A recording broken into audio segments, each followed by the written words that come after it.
Number 1. Danielle Watkins. The Facebook check-in that sealed her fate.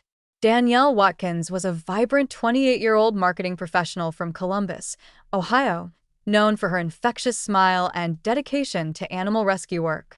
In the spring of 2019, she had recently ended a tumultuous 3-year relationship with her boyfriend, Marcus Deshawn Riley, a 32-year-old warehouse supervisor who struggled to accept that their relationship was over. Friends and family described Danielle as someone who loved sharing her life on social media, particularly Facebook and Instagram, where she posted daily updates about her rescue dogs, her morning coffee rituals, and her growing independence as a newly single woman. Marcus, on the other hand, had become increasingly controlling during the final months of their relationship, monitoring her social media accounts obsessively and demanding to know her whereabouts at all times.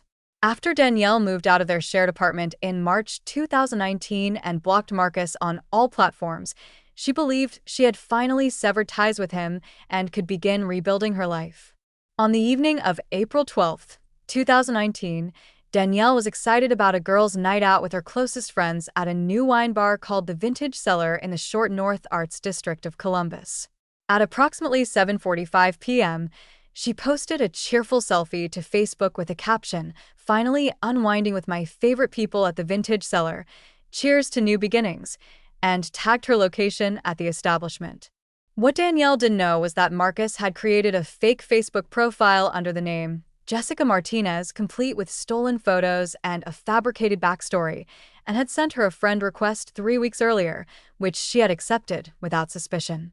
Through this dummy account, Marcus had been monitoring every post, every photo, and every location check-in that Danielle shared. When he saw the Facebook check-in at the Vintage Cellar that evening, something inside him snapped. Marcus immediately drove to the wine bar, parking his silver Honda Civic in a lot across the street where he had a clear view of the entrance. For the next 3 hours, he sat in his vehicle, scrolling through Danielle's Facebook photos on his phone and working himself into a rage, convinced that she was out celebrating her freedom from him and possibly meeting other men. Security camera footage later retrieved from nearby businesses showed Marcus's vehicle arriving at 8:03 p.m. and remaining stationary until 11:17 p.m. At approximately 11:15 p.m., Danielle and her friends exited the Vintage Cellar, laughing and hugging goodbye before heading to their respective vehicles in the parking garage 2 blocks away. Danielle walked alone toward the garage, texting on her phone and completely unaware that Marcus had exited his vehicle and was following her at a distance of roughly 50 feet. The parking garage's internal security cameras captured what happened next in horrifying detail. As Danielle approached her white Toyota Camry on the 3rd level of the garage, Marcus ran up behind her and grabbed her by the hair, yanking her backward with such force that she dropped her phone and purse. The timestamp on the security footage showed 11:23 p.m. Danielle screamed and tried to fight back, but Marcus overpowered her, pulling a 9-inch hunting knife from his jacket pocket and stabbing her repeatedly in the chest, abdomen, and neck. The attack lasted less than 90 seconds. Marcus then dragged Danielle's body between 2 parked vehicles, positioned her against a concrete pillar, and fled the scene on foot, leaving behind a blood-soaked crime scene that would haunt investigators for months. A couple returning to their vehicle discovered Danielle's body at 11:47 p.m. and immediately called 911, but paramedics pronounced her dead at the scene at 12:03 a.m. on April 13, 2019. Columbus Police Department homicide detectives arrived within 20 minutes and began processing what appeared to be a random act of violence in a parking garage, a scenario that plagued urban areas across the country. Lead Detective Sarah Thornton and her partner, Detective Marcus Chen, initially had very few leads. There were no witnesses to the actual attack. The security footage showed the perpetrator wearing a dark hoodie that obscured his face, and Danielle's friends reported that she hadn't mentioned any threats or concerns about her safety. The investigation took a crucial turn when detectives examined Danielle's phone, which had been recovered at the scene. They discovered the Facebook post with the location check-in at the Vintage Cellar, posted just hours before her murder.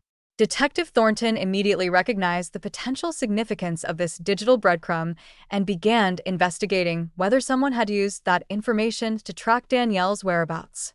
The detective team obtained a warrant for Danielle's complete Facebook account data, including her friends list, recent friend requests, and all private messages. This is when they discovered the Jessica Martinez profile that had been accepted as a friend just 3 weeks prior. The profile had minimal activity, very few friends, and the photos appeared to be stock images stolen from various websites. Detectives became suspicious and began tracing the IP address associated with the Jessica Martinez account. The digital forensics team at the Columbus Police Department worked around the clock to track the account's creation and usage patterns. They discovered that the account had been created on March 18, 2019, just days after Danielle had blocked Marcus Riley on all social media platforms. More importantly, the IP address associated with the account's creation and most frequent logins traced back to Marcus Riley's apartment complex and, in several instances, to a specific unit. Detectives also discovered that the Jessica Martinez account had viewed Danielle's Facebook page 247 times in the 3-week period between the friend request acceptance and the murder, including 17 times on the day of her death alone. The account had viewed her location check-in at the Vintage Cellar at 7:52 p.m. on April 12th, just 7 minutes after she posted it. When detectives interviewed Danielle's friends and family, they learned about the controlling behavior Marcus had exhibited during their relationship and his inability to accept their breakup. Danielle's mother, Patricia Watkins, provided investigators with text messages Marcus had sent to Danielle's phone in the weeks before her death, including one that read, "You can't hide from me. I'll always know where you are." Armed with this evidence, Detective Thornton obtained a search warrant for Marcus Riley's apartment and vehicle. On April 15, 2019, at 6:30 a.m., a tactical team executed the warrant at Marcus's residence.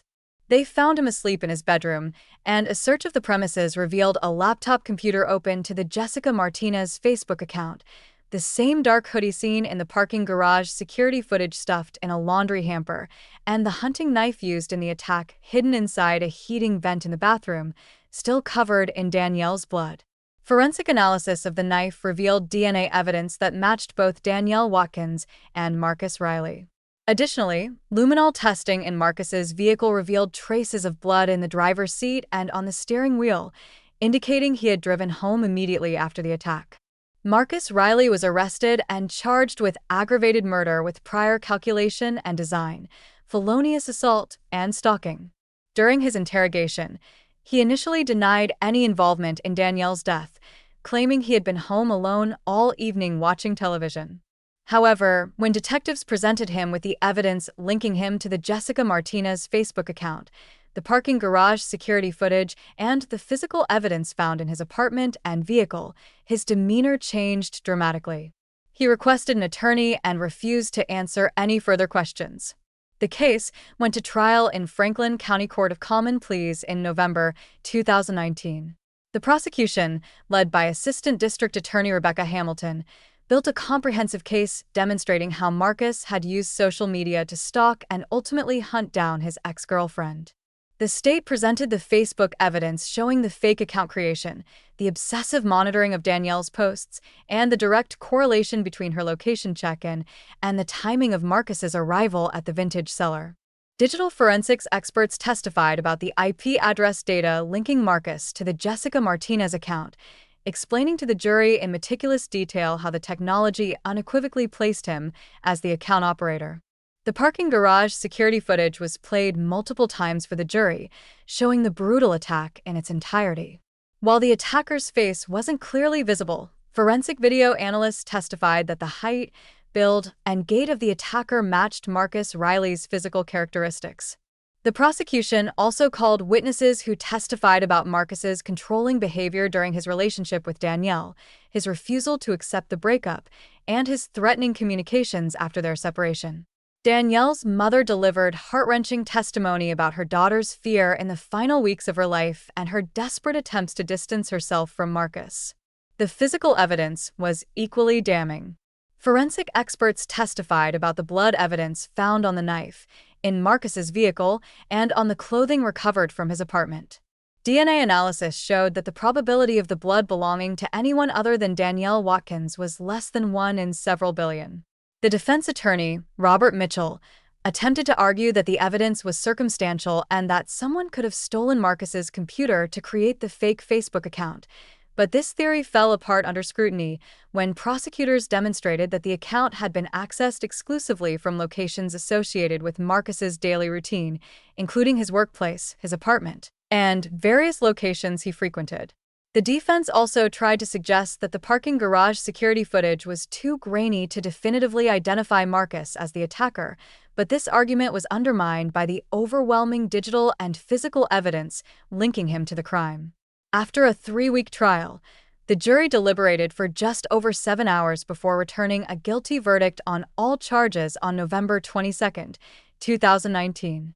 During the sentencing phase, Patricia Watkins addressed the court with a victim impact statement that left many in the courtroom in tears.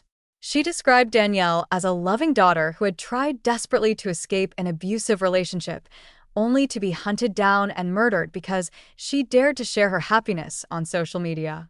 She spoke about the cruel irony that the very platforms Danielle used to connect with friends and share joy had become the tools of her destruction.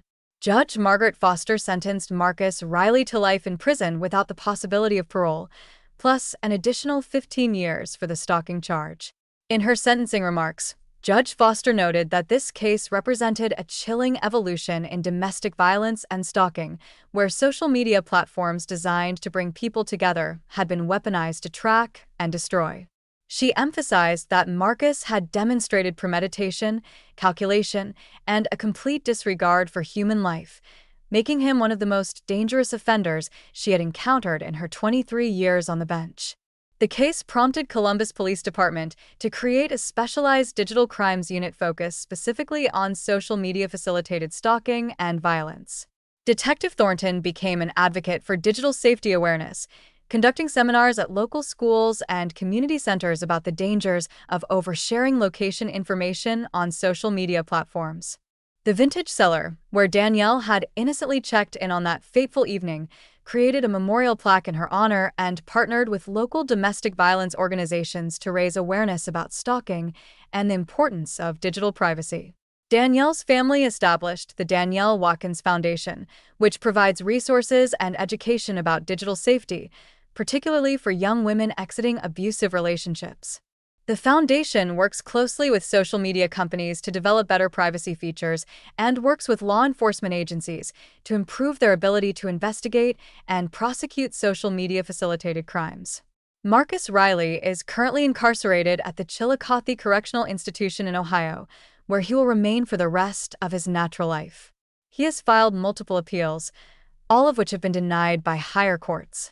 The case remains one of the most significant examples of how social media, when used by predators, can transform from a tool of connection into a weapon of deadly precision, and it continues to be studied in law enforcement training programs across the country as a cautionary tale about the dark side of our digital age. Number 2. Tyler Hadley. The party invitation that revealed a double murder. Tyler Hadley was a 17-year-old high school student from Port St. Lucie, Florida, who seemed like a typical teenager struggling with the usual challenges of adolescence, academic pressure, and social acceptance. In July 2011, Tyler lived with his parents, Blake and Mary Jo Hadley, in a modest single-family home in a quiet suburban neighborhood where families knew each other and children played in the streets.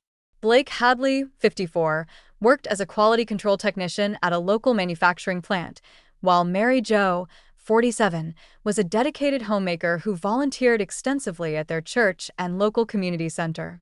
To neighbors and casual acquaintances, the Hadleys appeared to be a normal, loving family, but beneath the surface, Tyler had been exhibiting increasingly troubling behavioral issues. He had been diagnosed with attention deficit hyperactivity disorder and oppositional defiant disorder, conditions that were being managed with prescription medications including Zoloft and Abilify. Tyler's parents had noticed that he had been experimenting with drugs, particularly marijuana and ecstasy, and they had been trying desperately to get him back on track through counseling and closer supervision. Friends later reported that Tyler had become fixated on the idea of throwing a massive house party, something his parents would never have permitted given their strict household rules and growing concerns about his behavior. On the afternoon of July 16, 2011, something inside Tyler Hadley's mind broke completely. The exact trigger for what happened next has never been fully determined, though investigators later theorized it was a combination of his mental health issues, drug use, and a desperate desire for social validation through the party he had been planning. At approximately 1 p.m., while his parents were going about their normal Saturday afternoon routine, Tyler retrieved a claw hammer from the garage and approached his mother, Mary Jo, as she was working on her computer in the family room. Without warning or provocation, he struck her repeatedly in the head with the hammer, delivering at least 7 devastating blows that killed her almost instantly. Blake Hadley, hearing the commotion from another part of the house, rushed to investigate and was immediately attacked by his son in the same brutal manner. Tyler struck his father more than 20 times with a hammer, crushing his skull and ensuring there would be no chance of survival. After murdering both of his parents in cold blood, Tyler dragged their bodies into the master bedroom, a process that took considerable effort given his slight build and the dead weight of 2 adult bodies. He positioned them on the floor near the bed, then began systematically covering them with various household items including books, files, towels, and household goods, creating a makeshift barrier that would prevent anyone who casually glanced into the room from immediately seeing the bodies. Tyler then spent the next several hours cleaning up the blood evidence from the family room and hallway, using towels, cleaning solutions, and whatever materials he could find to eliminate obvious traces of the violence that had just occurred. The house still bore subtle signs of the attack, including bloodstains that he couldn't completely remove and a disturbing metallic smell, but to a casual observer, particularly teenagers arriving for a party, these details might go unnoticed. At approximately 3:30 p.m., with his parents' bodies concealed in the master bedroom, Tyler Hadley did something that would ultimately lead to his capture and conviction. He logged onto Facebook and began sending out mass invitations to a house party scheduled for that evening. He posted a public status update that read, "Party at my crib tonight, maybe." He then sent individual Facebook messages to dozens of friends and acquaintances, providing his address and promising that his parents were out of town and wouldn't be returning until the following day. He assured everyone that they could drink, smoke, and do whatever they wanted without adult supervision. The Facebook invitations spread rapidly through the Port St. Lucie teenage social network, with friends sharing the invitation with other friends, creating a viral effect that Tyler had hoped for, but perhaps not fully anticipated. By early evening, word of Tyler Hadley's unsupervised house party had reached hundreds of teenagers across the community. What Tyler didn't realize was that every Facebook message, every status update, and every digital communication he sent was creating a permanent, time-stamped record of his actions following the murders. At approximately 8 p.m., teenagers began arriving at the Hadley residence. Within 2 hours, the house was packed with between 60 and 100 young people, many of whom Tyler barely knew. The party quickly descended into chaos, with underage drinking, drug use, loud music, and general mayhem. Neighbors later reported hearing the commotion and seeing cars lined up and down the street, but many assumed it was just another teenage gathering and didn't think to call police. Tyler moved through the party with manic energy, behaving erratically and boasting to several attendees that he had done something terrible. One partygoer, Michael Mandel, who had been friends with Tyler since elementary school, noticed that Tyler seemed particularly agitated and kept making cryptic comments about how everything was about to change. At approximately 11:30 p.m., Tyler pulled Michael aside into a relatively quiet area of the house and made a shocking confession. According to Michael's later testimony, Tyler said, "I killed my parents. They're in the bedroom. I beat them with a hammer." Michael initially thought Tyler was joking or high on drugs, as he had a reputation for saying outrageous things for attention. However, Tyler's demeanor was different this time, more serious and disturbed. He insisted that Michael follow him to the master bedroom, but Michael refused, becoming increasingly uncomfortable with the conversation. Tyler then showed Michael the hammer, which he had hidden in a closet, and Michael saw what appeared to be blood and hair on the weapon. The reality of the situation began to dawn on Michael, and he felt a wave of panic and nausea. Michael Mandel faced an agonizing decision. If Tyler was telling the truth, 2 people were dead in the bedroom while a massive party raged throughout the house. If he called police immediately from the house, Tyler might become violent. If he left and called police from outside, he could ensure his own safety, but valuable time would be lost. Michael chose to stay at the party for another 30 minutes, pretending everything was normal while he formulated a plan. At approximately 12:15 a.m. on July 17th, Michael discreetly left the party and immediately called the St. Lucie County Sheriff's Office from a cell phone. He reported Tyler's confession and urged deputies to respond immediately to the Hadley residence. The dispatcher initially treated the call with some skepticism, as calls about teenage parties often involved exaggerations and false reports, but Michael's genuine distress and specific details convinced the dispatcher to send units to investigate. At 12:47 a.m., deputies from the St. Lucie County Sheriff's Office arrived at the Hadley residence to find the party still in full swing. They encountered dozens of teenagers in various states of intoxication and began clearing the house. When deputies approached Tyler Hadley and asked to speak with his parents, he initially claimed they were not home and had given him permission for the party. Deputies, aware of Michael Mandel's phone call, were not satisfied with this explanation and requested permission to search the residence. Tyler refused, which gave deputies probable cause to conduct a protective sweep of the home based on the reported confession and concern for the welfare of the parents. At approximately 1:15 a.m., Deputy Jason Lewis opened the door to the master bedroom and immediately saw the pile of household items covering something on the floor. As he carefully moved the items aside, he discovered the bodies of Blake and Mary Jo Hadley, both showing obvious signs of severe blunt force trauma to their heads. The crime scene was immediately secured, and Tyler Hadley was taken into custody without incident. He appeared eerily calm during his arrest, asking deputies if he could finish his cigarette before being handcuffed. Crime scene investigators from the St. Lucie County Sheriff's Office spent the next 12 hours meticulously processing the Hadley home. They photographed the bodies, collected the hammer as evidence, documented the blood evidence throughout the house, and gathered Tyler's computer and cell phone for digital forensics analysis. The medical examiner later determined that Blake Hadley had been struck more than 20 times with a hammer, while Mary Jo had been struck at least 7 times. Both had died from massive cranial trauma and brain injuries. The time of death was estimated to be between 1 p.m. and 2 p.m. on July 16th, roughly 6 hours before the party began. The investigation took a crucial turn when digital forensics experts examined Tyler's Facebook account and cell phone records. They discovered the mass invitation messages sent out at 3:30 p.m. on July 16th, approximately 90 minutes to 2 hours after the murders had been committed.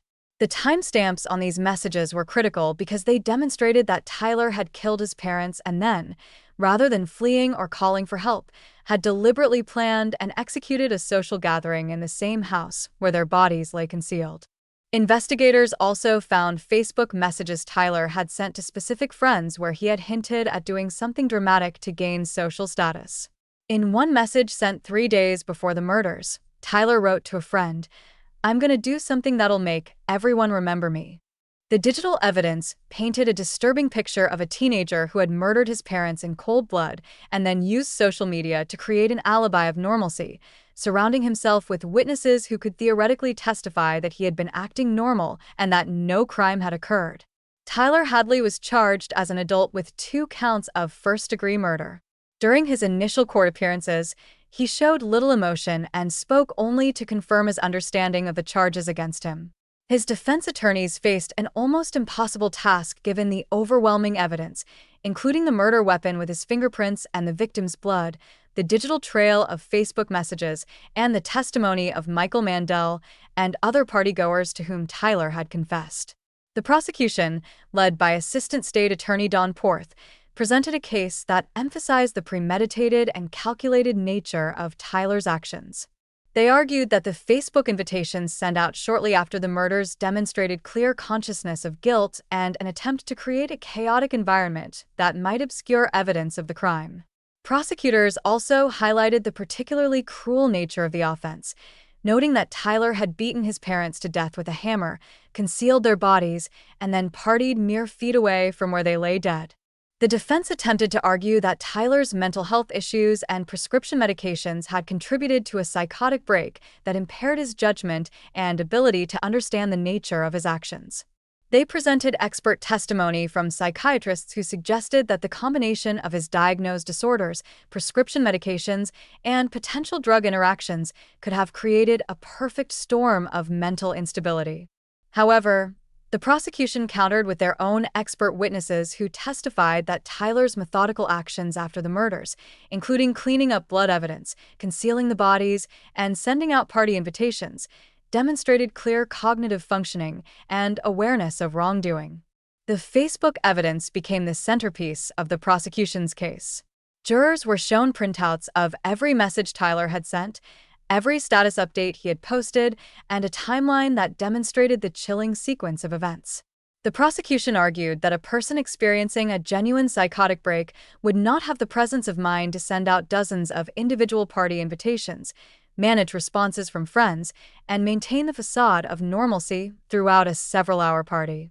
The trial, which took place in February 2014 at the St. Lucie County Courthouse, lasted 3 weeks.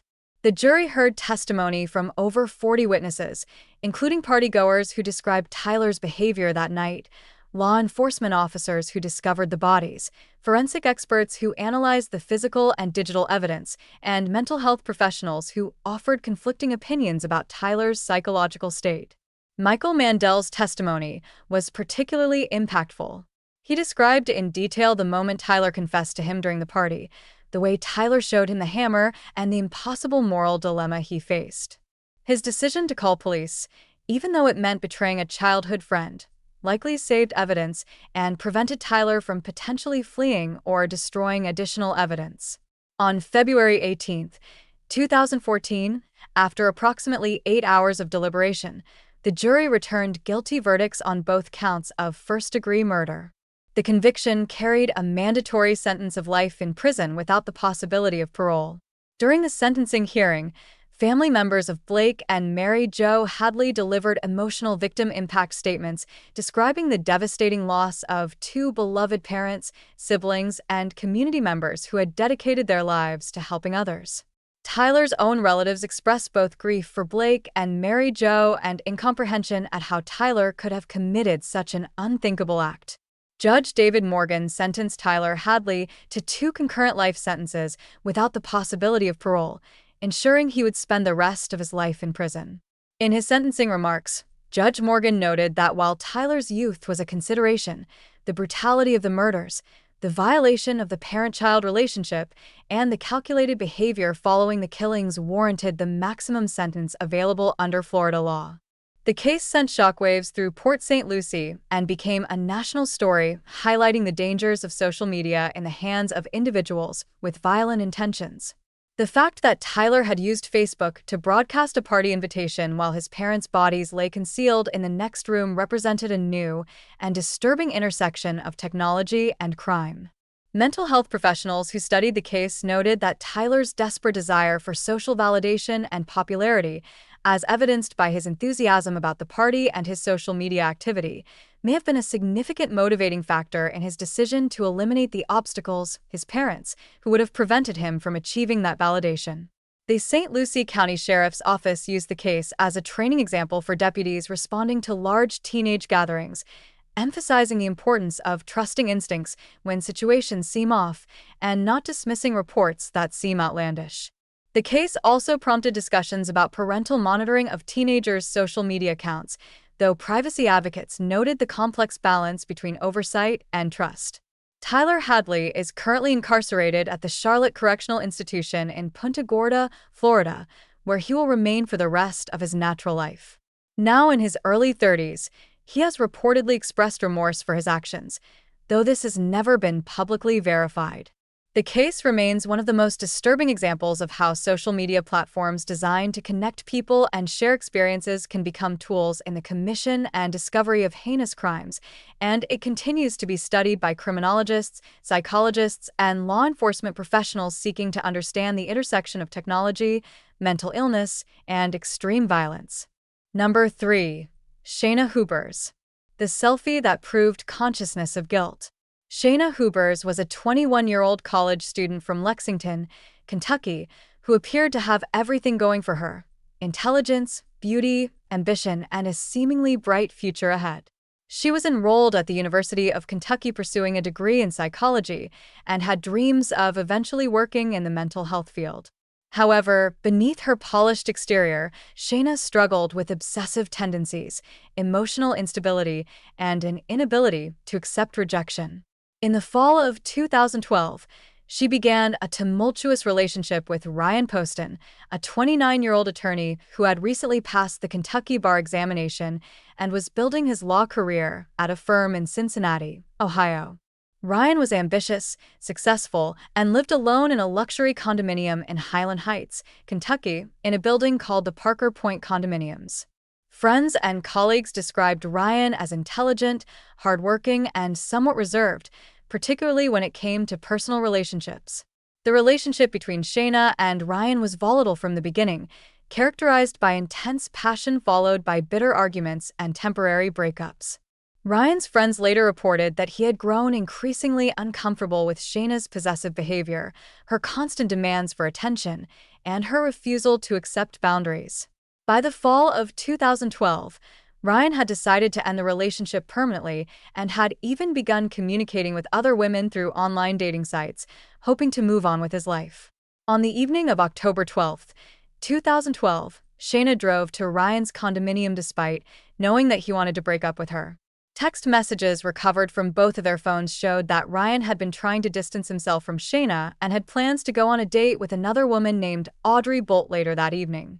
Shayna, however, was determined to prevent Ryan from moving on and had decided that if she couldn't have him, no one else would either. At approximately 8:30 p.m., while inside Ryan's condominium, Shayna and Ryan had a confrontation about their relationship and his plans to date other women. According to Shayna's later statements to police, Ryan was sitting at his kitchen table looking at his phone, possibly texting with Audrey or other potential dates, when Shayna walked up behind him. In a moment of rage, jealousy, and what prosecutors would later describe as cold calculation, Shayna retrieved a loaded .380 caliber handgun that Ryan kept in his condominium for protection and shot him 6 times at close range.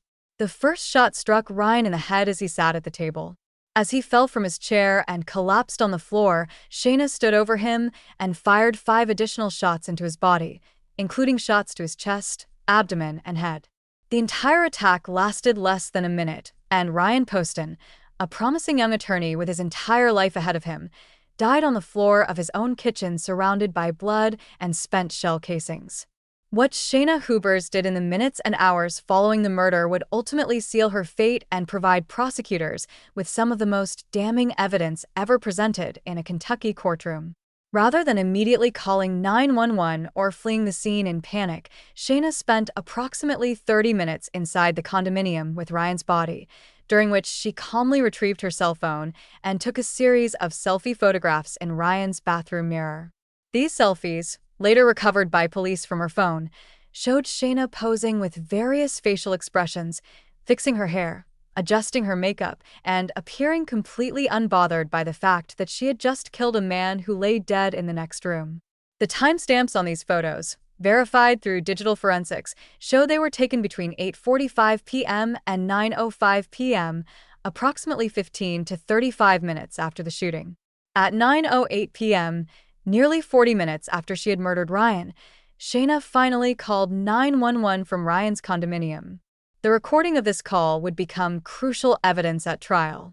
When the dispatcher answered, Shayna stated in a remarkably calm voice, "I killed my boyfriend in self-defense."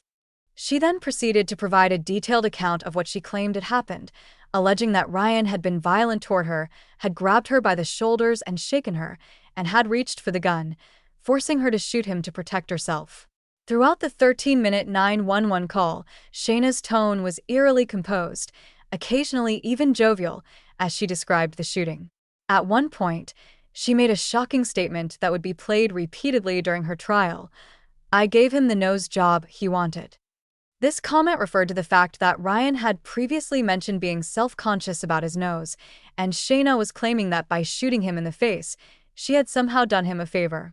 The comment demonstrated a stunning lack of empathy or remorse and suggested consciousness of guilt rather than the behavior of someone who had acted in legitimate self-defense. Highland Heights Police Department officers arrived at Ryan's condominium at 9:22 p.m. and found Ryan Poston deceased on his kitchen floor in a large pool of blood. Shayna was sitting calmly on the couch in the living room, and she immediately began providing her version of events to the responding officers. She claimed that Ryan had become violent during an argument, had physically attacked her, and that she had been forced to shoot him in self-defense when he grabbed for the gun. However, officers immediately noticed several inconsistencies with her story. First, Ryan's body was positioned in a way that suggested he had been shot while seated at the table and had collapsed forward onto the floor, not in a position consistent with lunging for a weapon. Second, Shayna had no visible injuries, bruises, or marks consistent with a physical struggle. Third, the pattern of the gunshot wounds, particularly the fact that Ryan had been shot 6 times, including multiple shots after he had already fallen to the ground, was inconsistent with the defensive shooting. Detective Richard Webster of the Highland Heights Police Department took charge of the investigation and immediately recognized that Shayna's self-defense claim was likely false.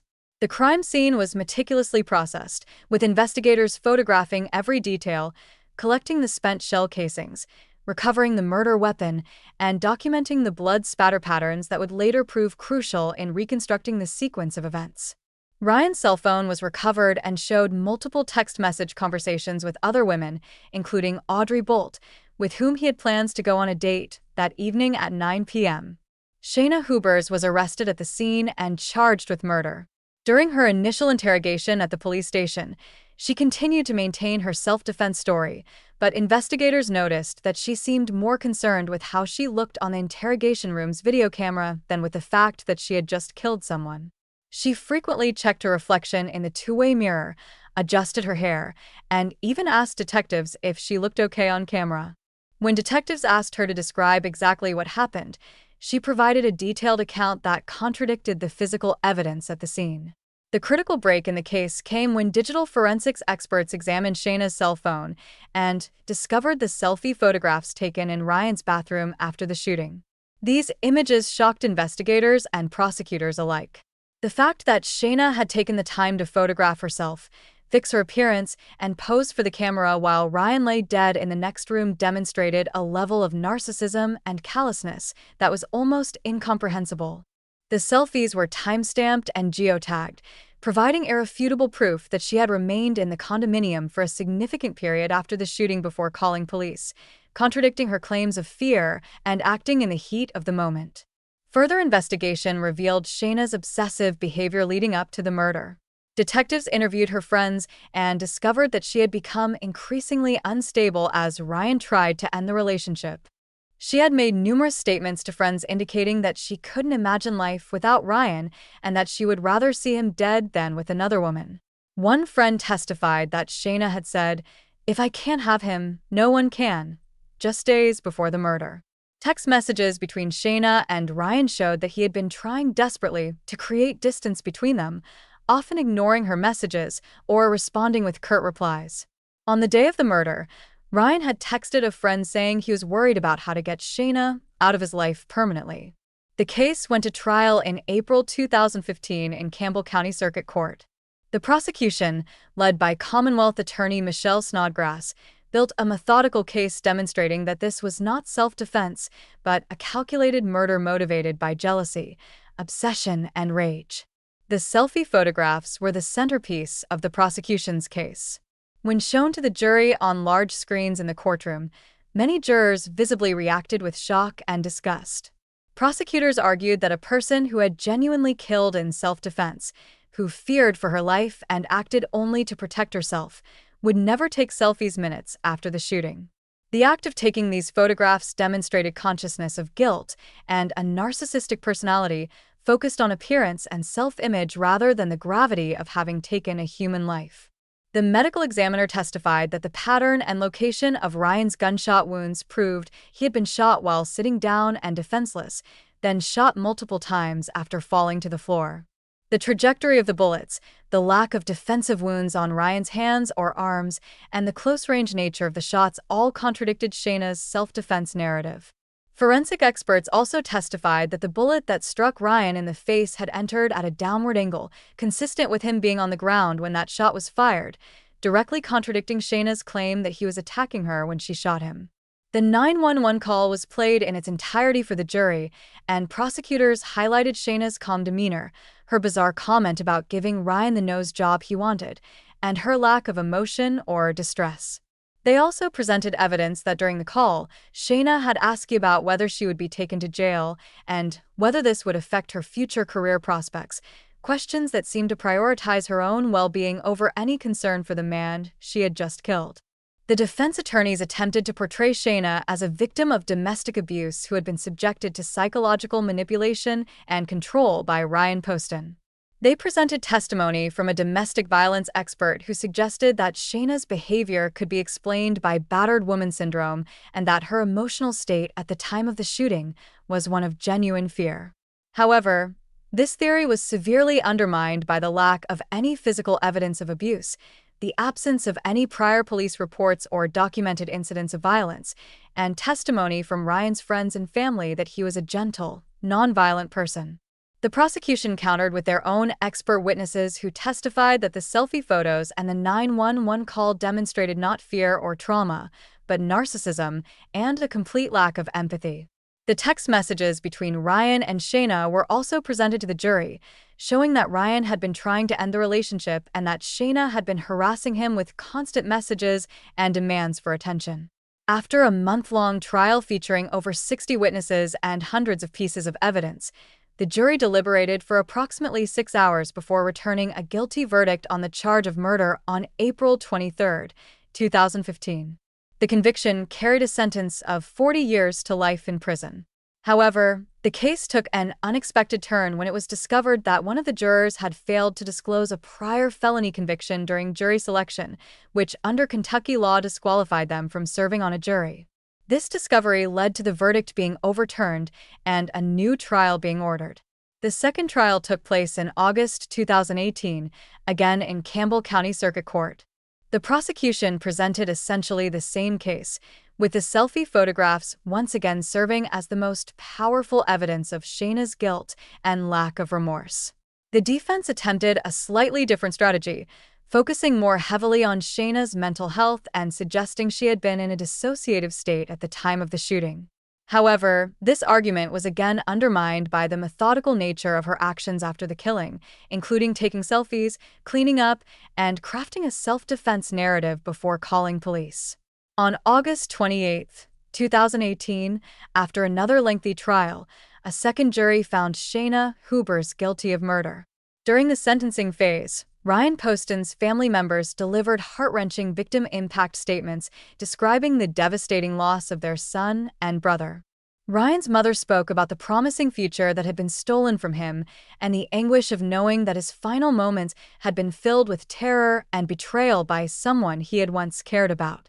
Judge Daniel Zala sentenced Shayna Hubers to life in prison with the possibility of parole after serving 40 years.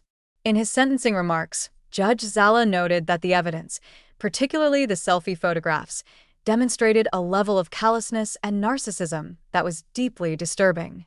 He emphasized that Shayna had not acted in self-defense but had committed a calculated murder motivated by jealousy and an inability to accept rejection.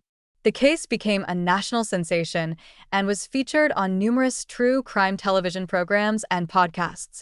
The selfie photographs in particular captured public attention and sparked discussions about narcissism, social media culture, and the dark side of obsessive relationships. Mental health professionals who analyzed the case noted that Shayna's behavior was consistent with certain personality disorders, including narcissistic personality disorder and borderline personality disorder, conditions characterized by unstable relationships, fear of abandonment, and a grandiose sense of self-importance. The case also highlighted the crucial role that digital evidence now plays in modern criminal investigations.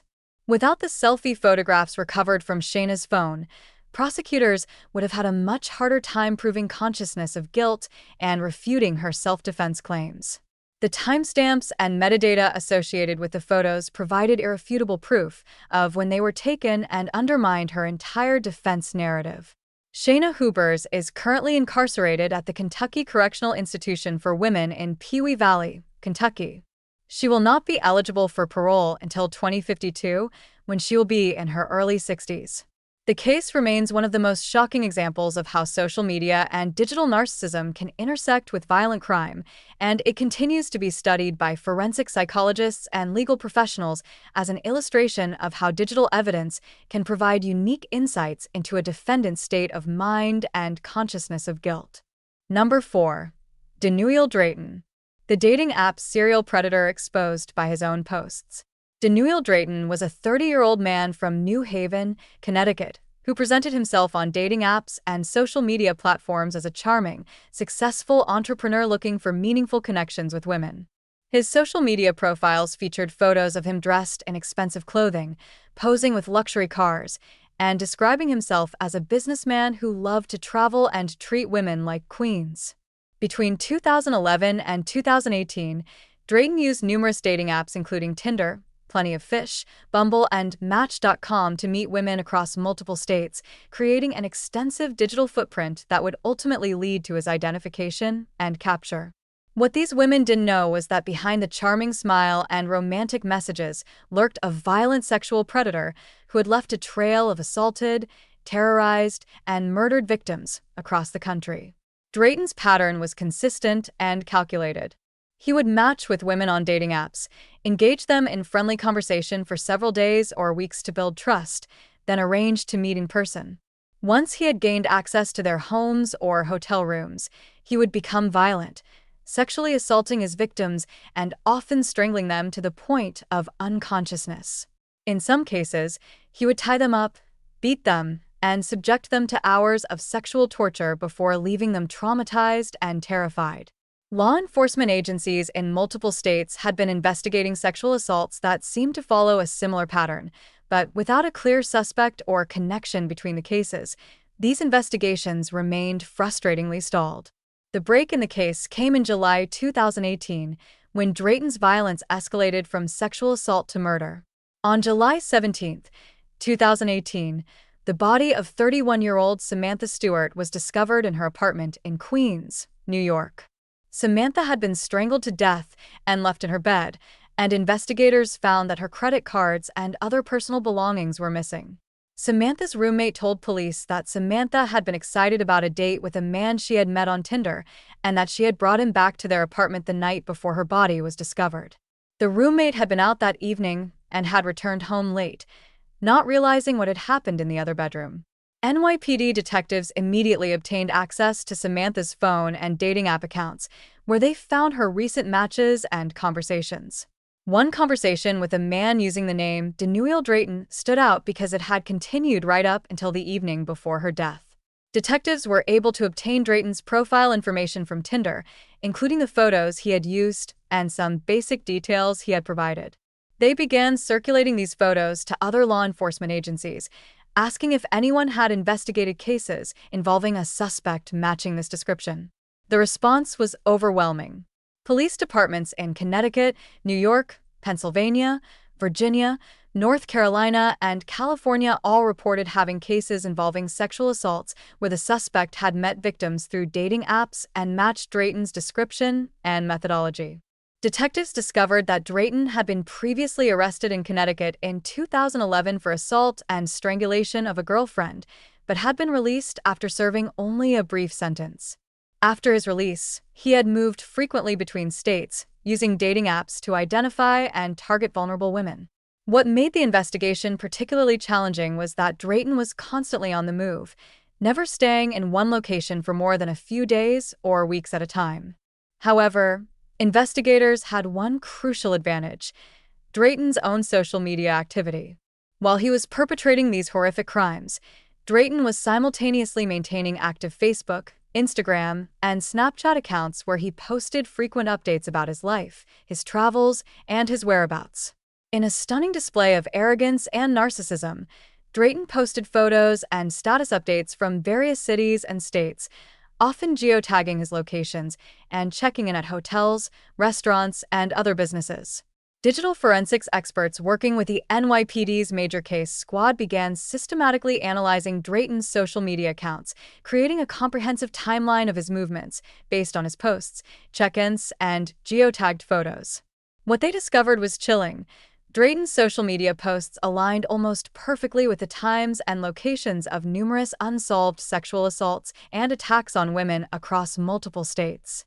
For example, when a woman in Virginia reported being sexually assaulted and strangled by a man she met on Tinder in March 2018, investigators found that Drayton had posted photos from Richmond, Virginia, on his Instagram account during that exact time period, including a selfie taken at a hotel just 3 miles from the victim's apartment. When another woman in North Carolina reported a similar assault in May 2018, Drayton's Facebook check-in showed he had been in that city on those dates, posting about enjoying Southern cuisine and meeting new people. The pattern was unmistakable and damning. As detectives worked to build their case and locate Drayton, his violence continued to escalate. On July 23, 2018, just 6 days after Samantha Stewart's murder, Drayton traveled to Los Angeles, California, where he connected with another woman through a dating app. The woman, whose identity has been protected by authorities, agreed to meet Drayton at her apartment in North Hollywood. According to her later testimony, Drayton arrived appearing friendly and charming, but within minutes of entering her apartment, he became violent. He grabbed her by the throat, threw her onto the bed, and began strangling her while threatening to kill her if she screamed. He then sexually assaulted her, beat her with his fists, and tied her hands with rope he had brought with him. The assault continued for several hours, during which Drayton repeatedly told the victim that he had killed before and would kill her if she didn't comply with his demands. At one point during the ordeal, Drayton's phone rang, and he momentarily relaxed his grip on the victim to check the caller.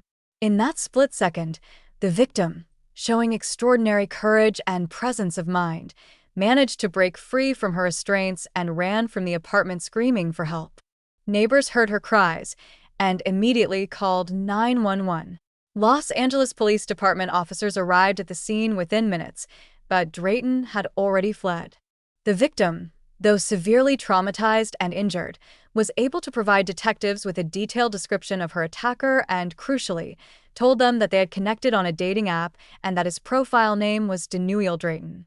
LAPD detectives immediately contacted NYPD detectives working the Samantha Stewart murder case, and the connection was made. Law enforcement agencies across the country now knew that Drayton was in Los Angeles and extremely dangerous. A massive manhunt was launched, with the LAPD's fugitive unit working around the clock to locate him. The break came when investigators monitoring Drayton's social media accounts noticed that he had posted a photo to his Instagram story showing the view from a hotel window in North Hollywood, posted just hours after the assault.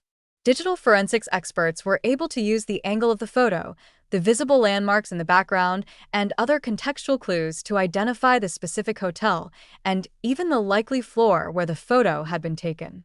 On July 24, 2018, less than 24 hours after the North Hollywood assault, a tactical team from the LAPD surrounded the residence in a hotel in Glendale, California. Officers obtained surveillance footage from the hotel and confirmed that Drayton had checked in using a fake name but was identifiable from the security cameras. At approximately 2:30 p.m., officers knocked on the door of room 412 and announced their presence. Drayton initially refused to open the door, barricading himself inside and claiming he had a hostage, though this turned out to be a lie. After a tense 30-minute standoff, SWAT negotiators convinced Drayton to surrender peacefully. When he opened the door, officers rushed in and took him into custody without further incident. A search of the hotel room revealed disturbing evidence including rope, duct tape, a knife, and personal items belonging to the North Hollywood victim that Drayton had stolen after the assault. Drayton's cell phone was seized and subjected to comprehensive forensic analysis. The contents of the phone provided investigators with a goldmine of evidence. In addition to his dating app accounts showing dozens of connections with women across multiple states, the phone contained photos and videos that Drayton had apparently taken of some of his victims during and after assaults. Some of these images were so disturbing that even experienced detectives had difficulty viewing them. The phone's GPS data showed his movements over the previous months, creating a map that aligned with numerous reported assaults and Samantha Stewart's murder. Text messages on the phone showed Drayton communicating with multiple women simultaneously, using similar language and seduction techniques with each one. In some messages sent after he had committed violent assaults, Drayton appeared to be planning his next encounter, sending romantic messages to new potential victims while their predecessors lay traumatized and brutalized. Drayton was charged in Los Angeles with multiple counts including kidnapping, sexual assault, and attempted murder related to the North Hollywood attack. However, the most serious charges came from New York, where he was indicted for the murder of Samantha Stewart. Extradition proceedings began immediately, though they were complicated by the multiple jurisdictions seeking to prosecute him for crimes committed in their states. The investigation into Drayton's full scope of criminal activity revealed a horrifying pattern. Detectives identified at least 7 women who had been sexually assaulted by Drayton after meeting him on dating apps, and these were only the reported cases. Investigators believed there were likely many more victims who had not come forward, either out of fear, shame, or because they had not survived to report the crimes. The case also revealed connections to other unsolved murders. In June 2016, the body of 29-year-old nurse Zinnia Barney had been found strangled in her apartment in Queens, New York, after she had mentioned to friends that she was meeting a man from a dating app. While Drayton was not initially connected to this case, subsequent analysis of his social media posts and phone records placed him in Queens at the time of Barney's murder, and investigators began building a case connecting him to her death as well. Drayton's social media accounts, which had once been tools for him to present a false image and lure victims, became the digital scaffold that built the case against him. Prosecutors in New York assembled a presentation for the grand jury that included a comprehensive timeline created from Drayton's own social media posts, cross-referenced with assault reports, hotel records, and witness statements. The presentation showed with stunning clarity how Drayton had used the internet and social media not just to find victims, but to document his own movements in a way that ultimately exposed his crimes. In many of his posts, Drayton had been remarkably specific about his locations, posting photos from distinctive landmarks, tagging specific businesses, and checking in at hotels and restaurants. In one particularly egregious example, Drayton had posted a photo from a bar in Queens on July 16, 2018, the same night Samantha Stewart was murdered, just hours before her estimated time of death. The geotag on the photo showed the bar was only 8 blocks from Samantha's apartment. The case went to trial in Kings County Supreme Court in Brooklyn in October 2022. The prosecution presented overwhelming evidence, including DNA evidence linking Drayton to Samantha Stewart's murder, testimony from the North Hollywood survivor and multiple other assault victims, digital evidence from his phone and social media accounts, and hotel surveillance footage showing him with Samantha on the night she died. The social media evidence was particularly powerful because it demonstrated Drayton's pattern of behavior, his constant movement between states, and his presence in locations where crimes had occurred. Forensic experts testified about how they had used Drayton's own Instagram and Facebook posts to track his movements, creating detailed maps showing his travels across the country. The prosecution argued that Drayton had used dating apps and social media as hunting grounds, carefully selecting vulnerable women, building trust through online communication, and then exploiting that trust to gain access to them. They presented evidence that Drayton had specific preferences in victims, typically targeting women who lived alone, who were new to online dating, or who seemed particularly trusting and eager for romantic connection. The defense attempted to argue that the evidence against Drayton was circumstantial and that his presence in various cities did not prove he had committed crimes there. However, this argument was eviscerated by the sheer volume of evidence, the DNA linking him to Samantha Stewart, and the compelling testimony of survivors who identified him as their attacker. The jury also heard from Drayton's ex-girlfriend from Connecticut, who testified about his violent behavior during their relationship and his pattern of strangling her during arguments. On November 18, 2022, after a 6-week trial, the jury deliberated for approximately 14 hours before returning guilty verdicts on all charges, including murder in the second degree, sexual assault, and kidnapping. The murder conviction in New York carried a sentence of 25 years to life in prison. However, Drayton still faced charges in California for the North Hollywood attack and potential charges in other jurisdictions for additional assaults and possibly other murders. During the sentencing phase, multiple victims provided impact statements describing the trauma they had endured and the fear that still haunted them. The North Hollywood survivor, speaking publicly for the first time, described the hours of terror she experienced and her determination to see justice done. Samantha Stewart's mother delivered an emotional statement describing her daughter's vibrant life and promising nursing career, cut short by a predator who had used the same technology designed to help people connect. Judge Danny Chun sentenced Daniel Drayton to 25 years to life in prison for Samantha Stewart's murder, plus additional consecutive sentences for other charges, ensuring he would spend at minimum 40 years behind bars before being eligible for parole. In his sentencing remarks, Judge Chun called Drayton one of the most dangerous individuals he had encountered in his judicial career, noting that Drayton had weaponized dating apps and social media to hunt and destroy vulnerable women across the country. The case prompted dating app companies including Tinder, Bumble, and Match.com to implement enhanced safety features, including background check options, photo verification requirements, and in-app emergency buttons that allow users to quickly alert authorities if they feel unsafe. However, privacy advocates noted that these measures, while helpful, cannot completely eliminate the risks associated with meeting strangers through online platforms. The FBI incorporated the case into training materials for agents investigating serial violent crimes, emphasizing the importance of monitoring suspects' social media accounts and using digital forensics to establish patterns and timelines. The case demonstrated that even as criminals use technology to facilitate their crimes, that same technology creates digital evidence trails that can be used to identify, locate, and prosecute them. Daniel Drayton is currently incarcerated at Sing Sing Correctional Facility in Ossining, New York, where he is serving his sentence. He faces additional charges in California and potentially other states as investigations continue into unsolved assaults and murders that may be connected to him. The full extent of his criminal activity may never be completely known, as investigators believe there are likely victims who have not been identified or who did not survive to report their assaults. The case remains a cautionary tale about the dangers that can lurk behind charming online profiles and serves as a reminder that social media, while connecting people in positive ways, can also be exploited by predators.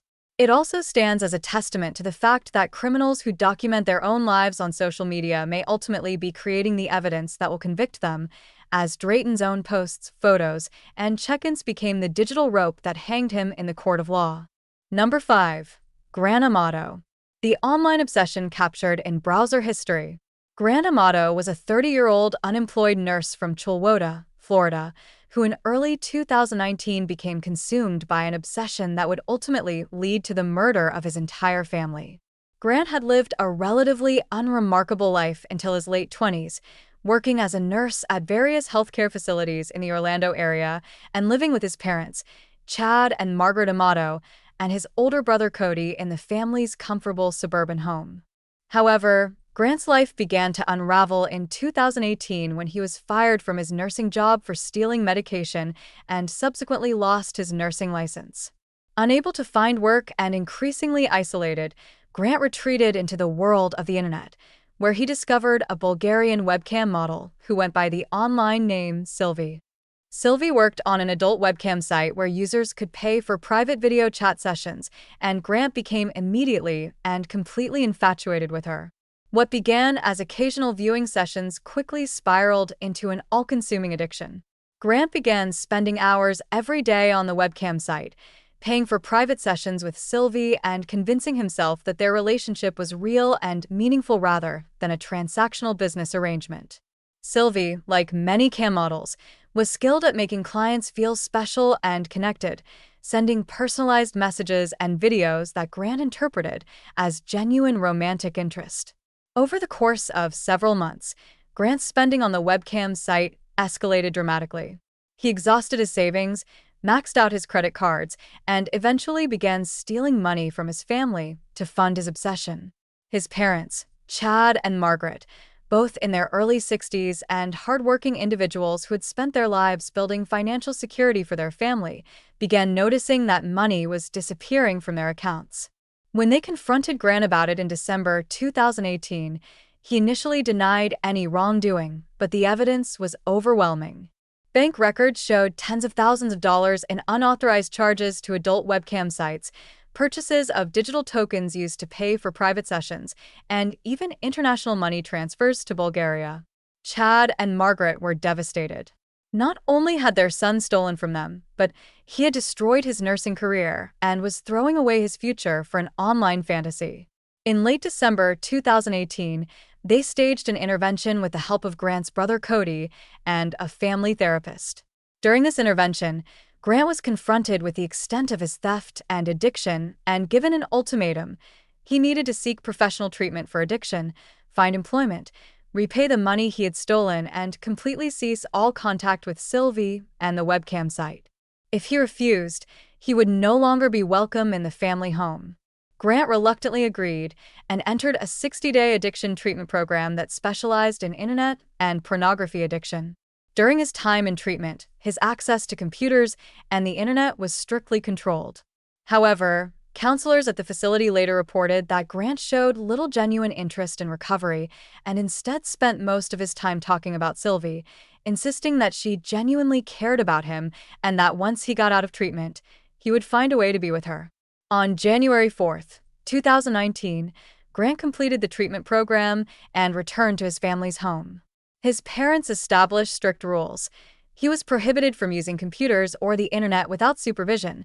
He needed to actively search for employment, and he was required to attend outgroup therapy sessions for addiction. For the first few weeks, Grant appeared to be complying with these rules.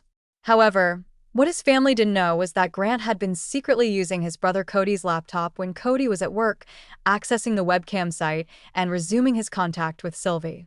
By late January 2019, Grant had resumed his compulsive behavior, and his family's money was once again disappearing. On January 24, 2019, Cody discovered unauthorized charges on his credit card for the webcam site. He immediately confronted Grant, and a massive family argument ensued. Chad and Margaret told Grant that he had violated their trust for the last time and needed to leave the house immediately. Grant begged for another chance, but his family remained firm. They told him he had until the morning of January 25th to pack his belongings and leave.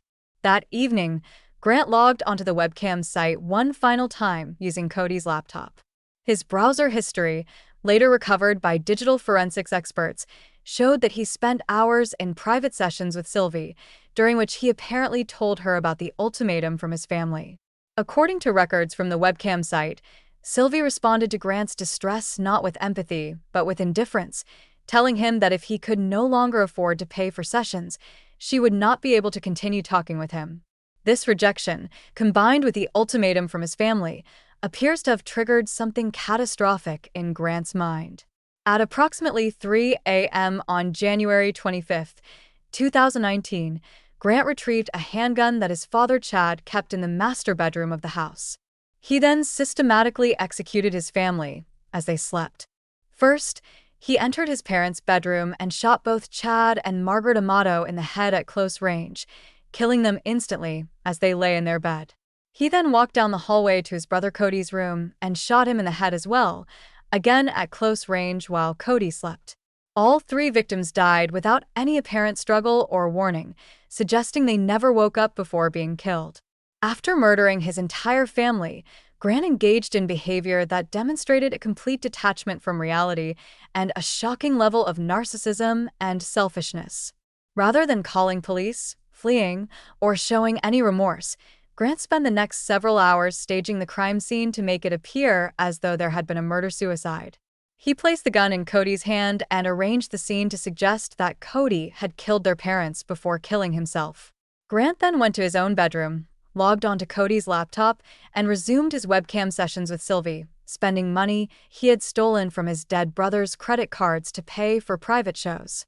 The computer's activity log later showed that between 4 a.m. and 8 a.m. on January 25th, Grant spent hours on the webcam site, acting as though nothing had happened. At approximately 9:30 a.m., Grant left the house, taking Cody's laptop with him and driving to a local coffee shop where he continued to access the webcam site using the shop's Wi-Fi. He remained there for several hours, sending messages to Sylvie and apparently planning how he could continue to fund his sessions with her now that his family was gone. Meanwhile, when Chad and Margaret Amato failed to show up for work and didn't answer phone calls, concerned colleagues contacted the Seminole County Sheriff's Office and requested a welfare check. Deputies arrived at the Amato residence at approximately 5 p.m. and found the front door locked. After receiving no response to their knocks, they entered the home through an unlocked rear door and immediately discovered the horrific scene inside. All 3 family members were deceased from gunshot wounds, and the scene had clearly been staged. Detectives from the Seminole County Sheriff's Office Major Crimes Unit responded to what initially appeared to be a murder-suicide, but several elements of the scene immediately raised red flags. First, the positioning of the gun in Cody's hand appeared unnatural and inconsistent with how a person who had just shot themselves would fall. Second, there was no blood spatter on Cody's hand or arm, which would be expected if he had been the shooter. Third, crime scene investigators found Grant's fingerprints on the gun and on items that had been moved around the room, suggesting he had been in the bedroom after the shootings. Most importantly, Grant was nowhere to be found. Detectives immediately attempted to locate Grant and discovered through credit card records and security footage that he had been at a coffee shop earlier in the day. When they arrived at the coffee shop at approximately 7 p.m., Grant was still there, sitting at a corner table with Cody's laptop, completely absorbed in whatever he was doing on the screen. He appeared calm and showed no signs of distress. When detectives approached him and asked him to come with them to discuss his family, Grant seemed surprised but not panicked. At the Seminole County Sheriff's Office, Grant initially maintained that he had spent the previous night at a friend's house and had no knowledge of what had happened to his family. However, when detectives informed him that his entire family had been found shot to death and that evidence suggested the scene had been staged, Grant's story began to fall apart. Over the course of a grueling 12-hour interrogation, Grant changed his story multiple times, first claiming he had left the house early that morning before anything happened, then suggesting that perhaps Cody had gone crazy and killed their parents before killing himself, and finally claiming he had no memory of the previous night due to stress and possible medication interactions.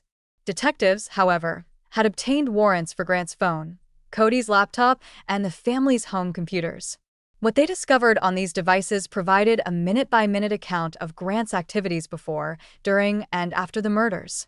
The browser history on Cody's laptop showed that Grant had been accessing the webcam site continuously from 11 p.m. on January 24th through 2:45 a.m. on January 25th, just minutes before the estimated time of the murders.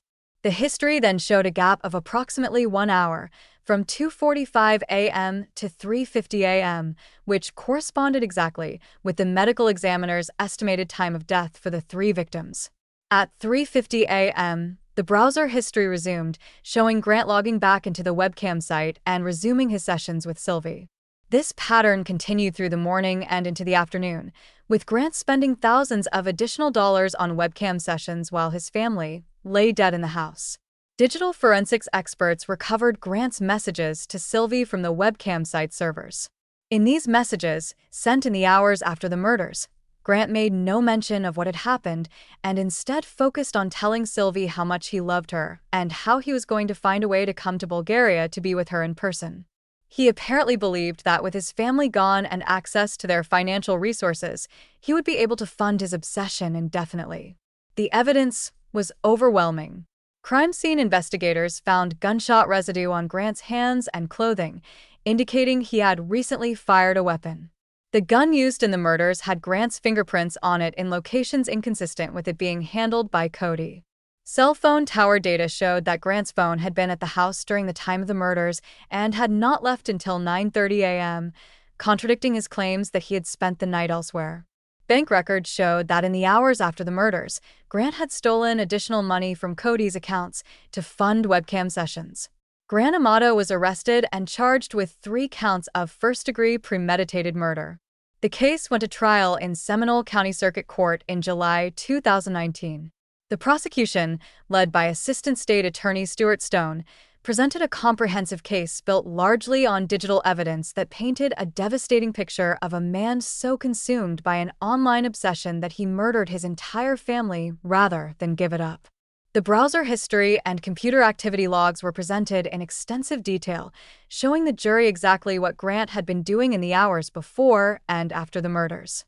Forensic computer experts testified about the technical aspects of recovering this data and explained that there was no possibility of error or manipulation.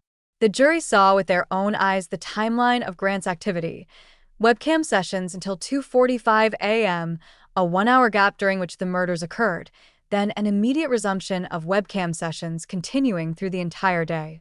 Messages between Grant and Sylvie were read aloud in court, including messages sent while his family's bodies lay undiscovered in the house.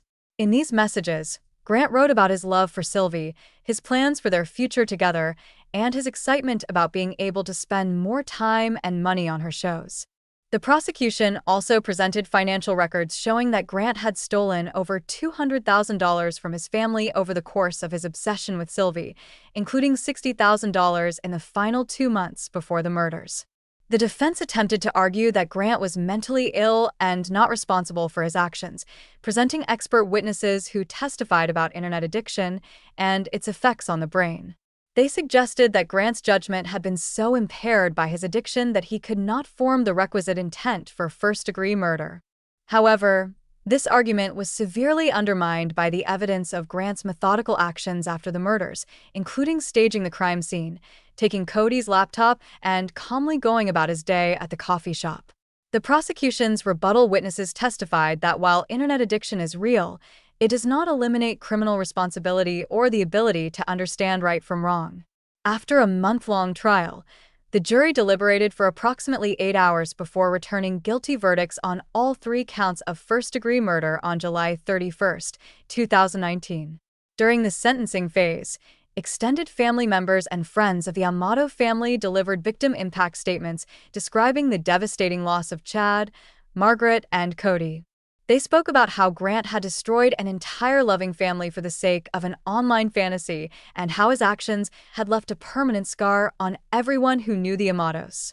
On August 9, 2019, Judge Jessica Rexedler sentenced Grant Amato to 3 consecutive life sentences without the possibility of parole, ensuring he would spend the rest of his life in prison. In her sentencing remarks, Judge Rexedler noted that this was one of the most tragic cases she had presided over, describing how Grant had systematically destroyed the people who loved him most for the sake of a parasocial relationship with someone who viewed him merely as a source of income. The judge emphasized that the digital evidence in the case provided an unprecedented window into Grant's state of mind and demonstrated that he was fully aware of his actions and their consequences. The case sparked widespread discussion about internet addiction, particularly addiction to adult content and parasocial relationships with online personalities. Mental health professionals noted that while Grant's case was extreme, it highlighted the very real dangers of unchecked internet addiction and the way that some individuals can become completely consumed by online relationships that exist only in their imagination. The webcam site where Grant had spent hundreds of thousands of dollars issued a statement expressing condolences to the Amato family, but declining to comment on their business practices or whether they bore any responsibility for what happened. Critics argued that such sites exploit vulnerable individuals like Grant, while defenders noted that adults are responsible for their own choices and financial decisions. Grant Amato is currently incarcerated at the Union Correctional Institution in Rayford, Florida, where he will remain for the rest of his natural life. According to Department of Corrections records, he has not granted any interviews and has reportedly shown little remorse for his crimes. The case remains one of the most disturbing examples of how internet addiction can spiral completely out of control and how digital evidence, particularly browser history and online activity logs, can provide investigators and prosecutors with an almost minute-by-minute accounting of a defendant's actions and state of mind before, during, and after committing horrific crimes. Number 6. Kaitlin Marie Armstrong. The Strava route that led to her capture. Kaitlin Marie Armstrong was a 35-year-old yoga instructor and real estate professional from Austin, Texas, who appeared to live a healthy, active lifestyle centered around fitness, wellness, and outdoor recreation. She had been in an on-and-off relationship with professional cyclist Colin Strickland for several years, a relationship characterized by jealousy, possessiveness, and recurring conflicts that both had tried unsuccessfully to end permanently. In the fall of 2021, during one of their off periods, Colin began dating Mariah Mo Wilson, a 25-year-old rising star in the gravel cycling world who is based in Vermont but traveled frequently for races. Mo was considered one of the most promising athletes in her sport, with multiple race victories and a growing reputation for both her athletic prowess and her warm, friendly personality. She and Colin connected over their shared love of cycling and began a relationship that, while not exclusive or particularly serious, represented a genuine connection that threatened Kaitlin's hopes of permanently reconciling with Colin. In May 2022, Mo Wilson traveled to Austin to participate in the Gravel Locos race, a prestigious event in the gravel cycling community. While in Austin, she planned to stay with a friend, Caitlin Cash, who had graciously offered her a place to stay. On May 11, 2022, the day before the race, Mo Wilson met up with Colin Strickland for a casual dinner and to catch up, as they had remained friendly even though their romantic relationship had ended.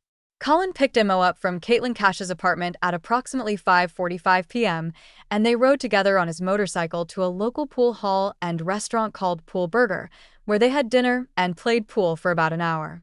Security camera footage from the establishment showed them laughing, talking, and appearing relaxed and friendly. At approximately 8:30 p.m., Colin dropped Mo back at Caitlin Cash's apartment, watching as she walked to the front door before riding away on his motorcycle. This would be the last time anyone except her killer would see Mo Wilson alive. What Colin didn't know was that Kaitlin Armstrong had been tracking his movements that evening through a fitness app called Strava, which Colin used religiously to record all of his cycling and motorcycle rides. Strava is a popular social media platform for athletes that allows users to track their workouts using GPS data and share their routes, times, and achievements with friends and followers. Colin had Kaitlin listed as a follower on his Strava account, which meant she could see in real time whenever he started a new activity and could view the exact route he was taking. When Colin had picked up Mo from Caitlin's apartment and ridden to the restaurant, his Strava app had automatically begun recording the route. Caitlin, monitoring his account from her own phone, saw the route beginning at an address she didn't recognize, stopping at Pool Burger, and then returning to that same unfamiliar address. Using publicly available property records and online searches, Caitlin was able to determine that the address was Caitlin Cash's apartment and drew the obvious conclusion that Colin had been with Mo Wilson. At approximately 8:35 p.m., just minutes after Colin had dropped Mo off and departed, a black Jeep Grand Cherokee registered to Kaitlin Armstrong was captured on a neighbor's Ring doorbell camera pulling into the apartment complex parking area. The footage showed the vehicle parking and a figure matching Caitlin's build exiting the vehicle and walking purposefully toward the apartment building where Mo was staying. At 9:13 p.m., neighbors reported hearing what sounded like gunshots coming from Caitlin Cash's apartment, but many initially dismissed the sounds as fireworks or a vehicle backfiring.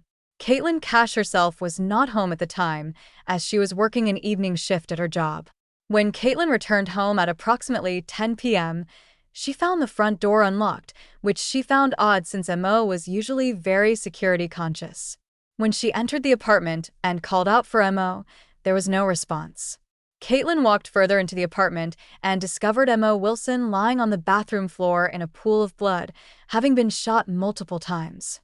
Caitlin immediately called 911, and Austin Police Department officers and EMS personnel arrived within minutes, but Mo was pronounced dead at the scene at 10:28 p.m. She had been shot 3 times with a 9mm handgun, including at least one shot to the head, and the medical examiner later determined she had died quickly from the gunshot wounds. Homicide detectives from the Austin Police Department immediately began processing the crime scene and interviewing potential witnesses.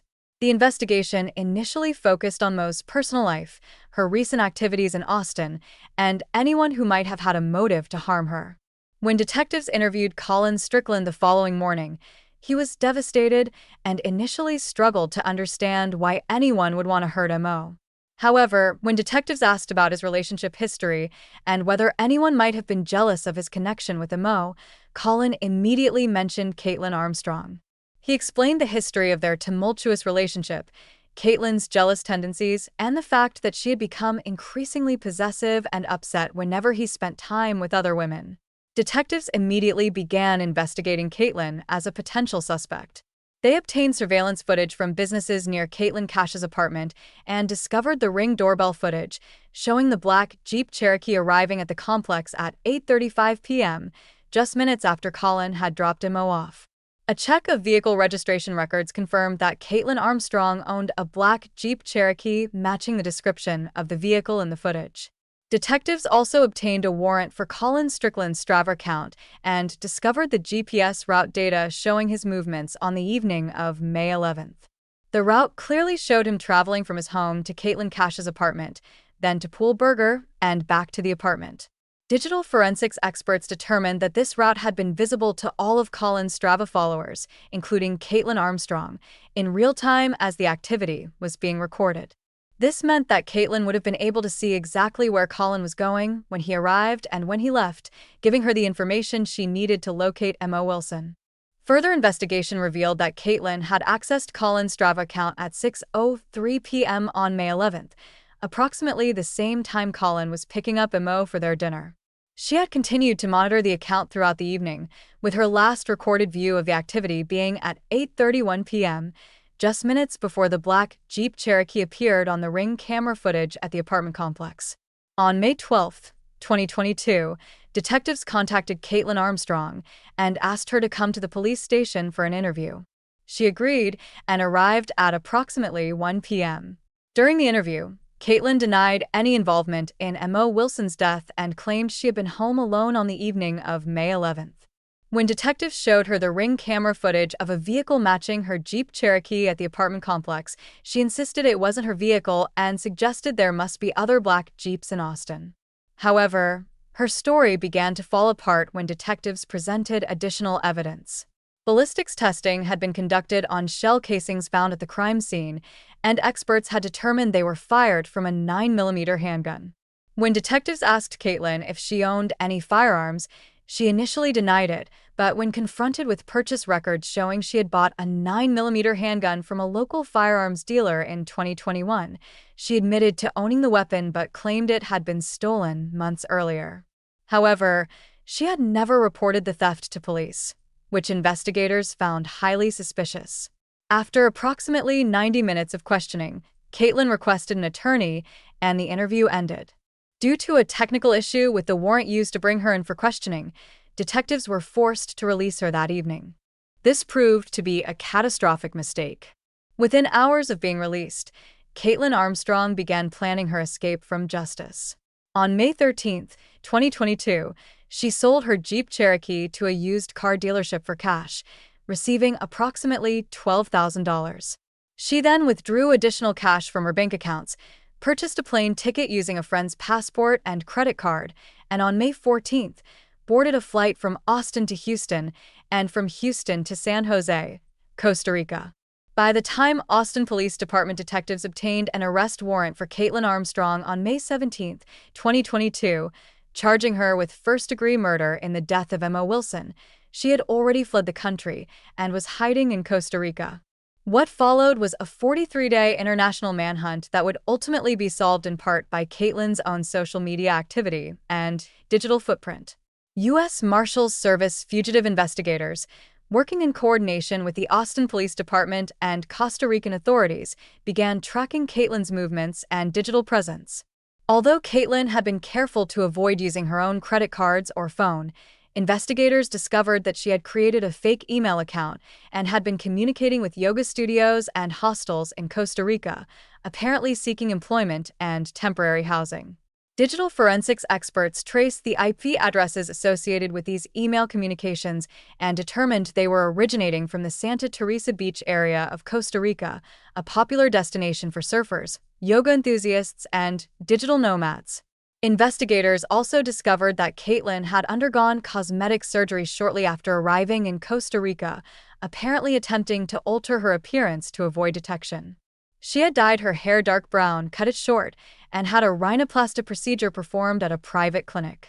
However, she made a critical error that would lead to her capture. On June 19, 2022, Kaitlin posted a photo to a private Instagram account she had created under a fake name, showing the ocean view from a yoga studio where she had apparently begun teaching classes. While the post didn't include any identifying information or location tags, digital forensics experts were able to analyze the image and identify distinctive landmarks in the background, including a specific rock formation and a beachfront restaurant that were unique to the Santa Teresa area. U.S. Marshals working with Costa Rican law enforcement began conducting surveillance at yoga studios and hostels in Santa Teresa. On June 29, 2022, 43 days after fleeing the United States, Kaitlin Marie Armstrong was spotted at a hostel called Don John's Lodge in Santa Teresa. She was using the name Beth Martin and had been working as a yoga instructor at a nearby studio. When U.S. Marshals and Costa Rican police approached her and identified themselves, Kaitlin initially claimed to be Beth Martin and insisted they had the wrong person. However, when officers noted the distinctive tattoos on her arms that matched Kaitlin Armstrong's known tattoos, she finally admitted her true identity. She was taken into custody without incident and extradited back to the United States to face murder charges. Upon her return to Austin, Kaitlin was formally charged with first-degree murder and held without bond. The investigation had continued during her time as a fugitive, and prosecutors had assembled an overwhelming case against her. In addition to the Ring camera footage showing her vehicle at the scene, investigators had recovered deleted text messages from Kaitlin's phone showing her obsessively checking Colin's Strava account in the weeks leading up to the murder and making threatening statements about M.O. Wilson. One particularly damning text message sent to a friend on May 10, 2022, the day before the murder, read, "I can't let him be with her. I won't let that happen." Ballistics experts had also conducted extensive testing and determined that the shell casings found at the crime scene had unique markings consistent with being fired from Kaitlin's 9mm handgun. While the actual weapon was never recovered, the ballistics evidence was strong enough to establish the link. The case went to trial in Travis County District Court in October 2023. The prosecution, led by Assistant District Attorney Rick Jones, presented a comprehensive case built on physical evidence, digital evidence, and witness testimony. The centerpiece of the prosecution's case was the Strava GPS data showing Colin Strickland's route on the evening of May 11th and the evidence that Kaitlin had been monitoring his account in real time. Experts testified that Kaitlin would have been able to see exactly where Colin went, allowing her to identify the apartment where M.O. was staying and to arrive shortly after Colin departed. The Ring camera footage was played repeatedly for the jury, showing the black Jeep Cherokee arriving at the complex at 8:35 p.m., just minutes after Colin had left. While the footage didn't clearly show the driver's face, investigators had matched the vehicle's distinctive features, including a specific pattern of damage on the rear bumper, to photos of Kaitlin's vehicle taken before she sold it. Cell phone tower data placed Kaitlin's phone in the vicinity of the apartment complex at the time of the murder, though she had apparently turned off her phone shortly after arriving, likely in an attempt to avoid creating evidence of her presence. However, the phone's last recorded location before being powered off was at a cell tower less than a quarter mile from the apartment complex, and it remained off for approximately 90 minutes, corresponding with the time of the murder and her departure from the scene. Prosecutors also presented evidence of Kaitlin's flight from justice, arguing that her immediate departure from the country after being questioned by police, her use of a fake identity, her cosmetic surgery to alter her appearance, and her months in hiding all demonstrated consciousness of guilt. The defense attempted to argue that the evidence against Kaitlin was circumstantial and that the prosecution had not definitively proven she was the person driving the Jeep Cherokee captured on camera. They suggested that Colin Strickland himself should be considered a suspect, as he had been with Mo Wilson shortly before her death and potentially had access to firearms. However, this theory was quickly dismantled by the prosecution, which showed that Colin's Strava data proved he had ridden directly home after dropping off Mo and had remained there for the rest of the evening, as confirmed by his home security system and neighbors who saw him arrive. The defense also attempted to introduce evidence of Kaitlin's mental health issues, suggesting she had been suffering from depression and anxiety related to her relationship problems with Colin. However, mental health experts called by the prosecution testified that while Kaitlin may have been experiencing emotional distress, she clearly had the capacity to plan and execute a murder, as evidenced by her use of Colin's Strava data to locate Mo, her decision to bring a firearm to the apartment, and her methodical efforts to flee the country and avoid capture. After a 2-week trial featuring testimony from over 50 witnesses and hundreds of pieces of evidence, the jury deliberated for approximately 2 hours before returning a guilty verdict on the charge of first-degree murder on November 16, 2023. During the sentencing phase, Mo Wilson's family members delivered heart-wrenching victim impact statements describing Mo as a talented athlete, loving daughter, devoted friend, and inspiring young woman whose life had been stolen by jealousy and obsession. Mo's mother spoke about the devastating impact of losing her daughter and the senselessness of a murder motivated by romantic rivalry. The professional cycling community also submitted statements describing the loss to the sport and the fear that Mo's murder had created among female athletes who travel frequently for competitions. Judge Clifford Brown sentenced Kaitlin Marie Armstrong to 90 years in prison, with eligibility for parole after serving at least 45 years. In his sentencing remarks, Judge Brown noted that Kaitlin had carefully planned and executed Mo's murder, had shown no remorse for her actions, and had attempted to evade justice by fleeing the country and assuming a false identity. He emphasized that the sentence needed to reflect both the premeditated nature of the crime and the devastating impact on Mo's family and the broader community. The case highlighted the double-edged nature of fitness tracking apps and social media platforms. While apps like Strava have created valuable communities for athletes to connect, share achievements, and motivate each other, they also create detailed records of users' movements and locations that can be exploited by individuals with malicious intent. Following Mo Wilson's murder, many athletes reevaluated their privacy settings on Strava and similar apps, with some choosing to make their activities private or to delay the publication of their routes to avoid broadcasting their real-time locations. Strava itself issued a statement expressing condolences to Mo Wilson's family and encouraging users to review their privacy settings, particularly the features that control who can see their activities in real time. The company also implemented enhanced privacy features that allow users to create privacy zones around frequently visited locations like home and work, preventing those locations from appearing on published activities. The case also sparked discussions about stalking, domestic violence, and the dangers of obsessive relationships. Domestic violence advocates noted that Kaitlin's behavior, including monitoring Colin's Strava account obsessively and making threatening statements about his other romantic interests, fit the classic pattern of intimate partner violence and stalking. They emphasized that stalking behaviors often escalate to violence and that individuals who exhibit such behaviors should be taken seriously by law enforcement. Colin Strickland, who had cooperated fully with the investigation and testified at trial, released a public statement expressing his profound grief over Mo's death and his regret that he had not recognized the extent of Kaitlin's obsession and potential for violence. He announced his retirement from professional cycling and became an advocate for domestic violence awareness and prevention. Kaitlin Marie Armstrong is currently incarcerated at the Christina Melton Crane Unit in Gatesville, Texas, where she will remain until at least 2068, when she becomes eligible for parole at age 80. The case remains one of the most prominent examples of how social media and fitness tracking apps, designed to connect people and promote healthy lifestyles, can be weaponized by individuals consumed by jealousy and obsession, and it serves as a cautionary tale about the importance of privacy settings and the potential dangers of broadcasting one's real-time location to a wide audience. The murder of Emma Wilson shocked the cycling community and beyond, and her legacy lives on through the Emma Wilson Foundation, established by her family to support young women in cycling and to promote safety awareness for traveling athletes. Number 7. Jared Bridegan. The Google search history that exposed a murder-for-hire plot.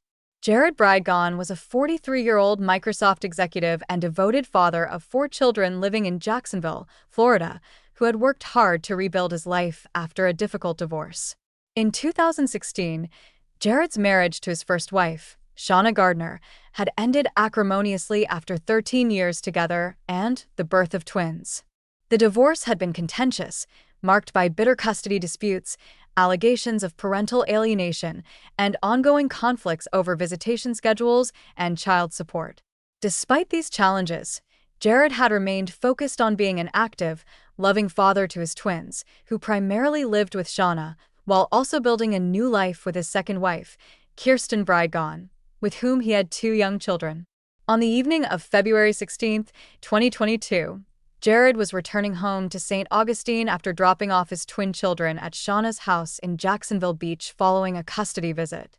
At approximately 7:45 p.m., while driving on Sanctuary Boulevard, a quiet residential street near Shauna's home, Jared encountered what appeared to be a tire lying in the middle of the road, blocking his path. Being a conscientious person who didn't want other drivers to encounter the same obstacle, Jared stopped his vehicle, put on his hazard lights, and exited to move the tire out of the roadway. As he bent down to pick up the tire, someone emerged from the shadows and shot him multiple times with a handgun at close range. Jared was struck several times in the chest and abdomen and collapsed in the street. His 2-year-old daughter, Bexley, who had been secured in her car seat in the back of the vehicle, witnessed the entire attack but was physically unharmed. The shooter fled the scene immediately after the murder, leaving Jared dying in the street and little Bexley alone in the car, crying for her father. A nearby resident heard the gunshots and called 911 at 7:52 p.m. Jacksonville Beach Police Department officers arrived within minutes and found Jared unresponsive in the road, with multiple gunshot wounds. Despite immediate medical attention from responding paramedics, Jared Bridegan was pronounced dead at the scene at 8:14 p.m. Officers discovered Bexley still secured in her car seat, traumatized but physically uninjured, and she was immediately placed in the care of family services before being reunited with her mother, Kirsten. Homicide detectives from the Jacksonville Beach Police Department immediately recognized several unusual aspects of the crime scene. First, the tire in the road appeared to have been deliberately placed there as a lure to get Jared to stop his vehicle and exit, making him vulnerable to attack. Second, Jared's wallet, cell phone, and other valuables were still in his possession, ruling out robbery as a motive. Third, the location of the shooting was extremely significant.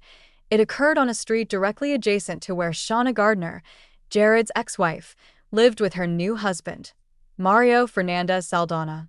The proximity to Shauna's residence, combined with the couple's history of acrimonious custody disputes, immediately made both Shayna and Mario persons of interest in the investigation. Detectives began building a timeline of events leading up to the murder and quickly discovered that Shayna and Mario both claimed to have been home at the time of the shooting and had alibis supported by each other.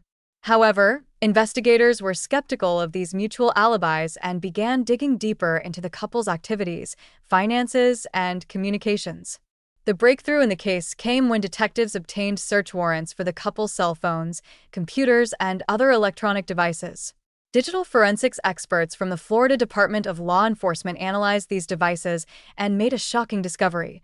Mario Fernandez Saldana's Google search history contained dozens of incriminating searches that demonstrated clear premeditation and planning for murder. The search history, spanning from January 2022 through February 15, 2022, the day before the murder, included queries such as how to hire a hitman, untraceable murder, how much does it cost to kill someone, best caliber for assassination, how to make a murder look like a robbery, and how long does it take police to solve a murder. Additional searches included Jacksonville Hitman, Murder for Hire Florida, How to Get Away with Murder, Do Police Check Google Searches, and disturbingly, How Long Before a Toddler Forgets Trauma. The searches became increasingly specific as the date of the murder approached. On February 10th, 2022, Mario searched for Sanctuary Boulevard, Jacksonville, the exact street where Jared would be killed 6 days later. On February 13th, he searched for Jared Bridegan schedule and Microsoft Executive Jacksonville. On February 15th, the day before the murder, he searched for Tire and Road Ambush, How to Disappear After Crime, and Can Police Trace Cash Payments. The forensic analysis also revealed that Mario had been using encrypted messaging apps including Signal and Telegram to communicate with an unknown contact whose phone number was registered to a prepaid burner phone. While the content of these messages had been deleted and could not be recovered due to the encryption, the metadata showed that Mario and this unknown contact had exchanged over 100 messages in the 2 weeks leading up to Jared's murder, with the frequency of messages increasing dramatically in the final 48 hours before the shooting. Financial records obtained through subpoenas revealed that Mario had made several large cash withdrawals in the weeks before the murder, totaling approximately $150,000. These withdrawals were unusual given the couple's normal financial patterns and appeared to have no legitimate explanation. Investigators theorized that this money had been used to pay a hitman to carry out the murder, though proving this would require identifying the actual shooter. Detectives also examined Shayna Gardner's digital devices and discovered that while she had not conducted the same type of incriminating Google searches as Mario, she had been actively researching custody laws, life insurance policies, and Jared's financial assets in the weeks before his death. Text messages between Shayna and Mario showed them discussing their frustration with custody arrangements and making cryptic references to wanting their problem to go away permanently. One particularly damning text from Shayna to Mario sent on January 25, 2022, read, "I wish he would just disappear. Our lives would be so much easier." Mario had responded, "Maybe that can be arranged." While these messages were not explicit confessions, they demonstrated a clear motive and showed that both Shayna and Mario had been contemplating eliminating Jared from their lives. The investigation intensified as detectives worked to identify the actual shooter. Using cell phone tower data and surveillance footage from businesses near the murder scene, investigators were able to identify several vehicles that had been in the area around the time of the shooting. One vehicle in particular, a dark-colored sedan, appeared multiple times in surveillance footage from the days leading up to the murder, suggesting someone had been conducting reconnaissance of the area. The license plate on this vehicle was eventually traced to a rental car that had been rented using a fake identification, but the rental company's internal security footage showed the person who rented it. Facial recognition technology identified this individual as Henry Tenen, a 41-year-old man from Orlando with an extensive criminal history including armed robbery and assault. Cell phone records showed that Henry Tenen's phone had been in contact with the burner phone number that Mario Fernandez had been communicating with through encrypted apps. More significantly, Tenen's phone had been at the murder scene on Sanctuary Boulevard at the exact time Jared Bridegan was killed, placing him at the scene when the shooting occurred. In March 2023, more than a year after Jared's murder, Henry Tenen was arrested and charged with first-degree murder, conspiracy to commit murder, and other felonies. During interrogation, Tenen initially denied any involvement, but when presented with the overwhelming evidence placing him at the scene and connecting him to Mario Fernandez, he made a calculated decision. In exchange for a plea deal that would spare him from the death penalty, Tenen agreed to cooperate with investigators and provide testimony against Shayna Gardner and Mario Fernandez Saldana. Tenen's confession was detailed and chilling. He explained that he had been contacted by Mario Fernandez in late January 2022 through an intermediary who knew both men. Mario had offered Tenen $150,000 to kill Jared Bridegan and make it look like a random robbery or carjacking. Tenen accepted the job and began planning the hit, conducting surveillance of Jared's routine and identifying the best location and method for the murder. Mario provided Tenen with detailed information about Jared's schedule, including the days and times when he would be dropping off his twins at Shayna's house. The plan they devised was to place a tire in the road on Sanctuary Boulevard, which Jared would have to pass on his way home. Mario and Shayna knew that Jared was the type of person who would stop to move the tire rather than drive around it, making him vulnerable to attack. On the evening of February 16, 2022, Tenon positioned himself in the wooded area adjacent to Sanctuary Boulevard with a tire and a 9mm handgun that Mario had provided. He waited until he saw Jared's vehicle approaching, then quickly placed the tire in the road and retreated to the shadows. When Jared stopped and exited his vehicle to move the tire, Tenon emerged and shot him multiple times at close range before fleeing through the wooded area to his rental car parked on a nearby side street. Tenon stated that he received the full $150,000 payment in cash from Mario 2 days after the murder, delivered in a bag during a brief meeting at a shopping mall parking lot in Orlando. Based on Henry Tenon's cooperation and the overwhelming digital evidence, prosecutors filed charges against both Mario Fernandez Saldana and Shayna Gardner. Mario was arrested on March 16, 2023, and charged with first-degree murder, conspiracy to commit murder, solicitation of murder, and child abuse for the fact that Jared's young daughter had witnessed the killing. Shayna Gardner, who had moved to Washington state after Jared's death, was arrested on August 17, 2023, and charged with the same offenses. The arrests shocked the Jacksonville community and received national media attention. The case had all the elements that capture public fascination: a brutal murder, a bitter custody dispute, a murder-for-hire plot, and most compellingly, a detailed digital trail of Google searches that documented the entire planning process. Legal experts noted that the Google search history was some of the most damning evidence they had ever seen in a murder case, as it provided a window directly into Mario's thoughts and intentions in the weeks leading up to the crime. The searches demonstrated clear premeditation, planning, and consciousness of guilt, as Mario had even searched for whether police could trace his searches, apparently unaware that once investigators obtained a warrant, his entire search history would be available to them. The case went through extensive pretrial proceedings as defense attorneys for both Mario and Shayna argued that the digital evidence should be suppressed on various constitutional grounds. They claimed that the search warrants had been overly broad and that the Google search history was prejudicial and didn't prove their clients had actually committed any crime.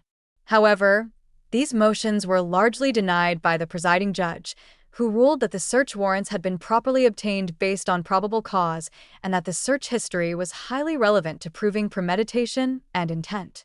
In January 2024, Henry Tenon testified before a grand jury and provided detailed testimony about the murder-for-hire plot. He described his communications with Mario Fernandez, the planning process, the execution of the murder, and the payment he received. His testimony was corroborated by phone records, financial records, surveillance footage, and the physical evidence from the crime scene. The grand jury returned indictments against both Mario Fernandez Saldana and Shayna Gardner on all charges. As of 2024, both defendants are awaiting trial and have pleaded not guilty to all charges. Prosecutors have announced their intention to seek the death penalty for both defendants, arguing that the murder was especially heinous, atrocious, and cruel, and was committed in the presence of a child.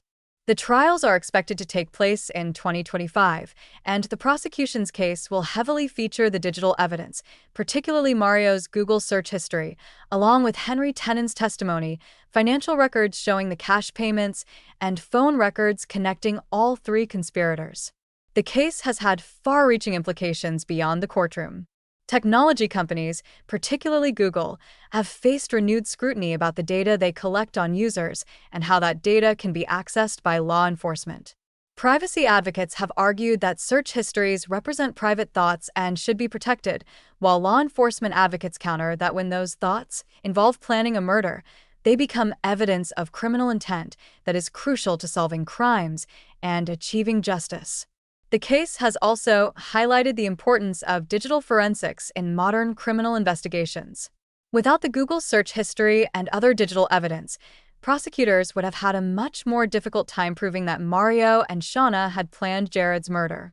The searches provided a contemporaneous record of Mario's research and planning that was far more powerful than any witness testimony could have been.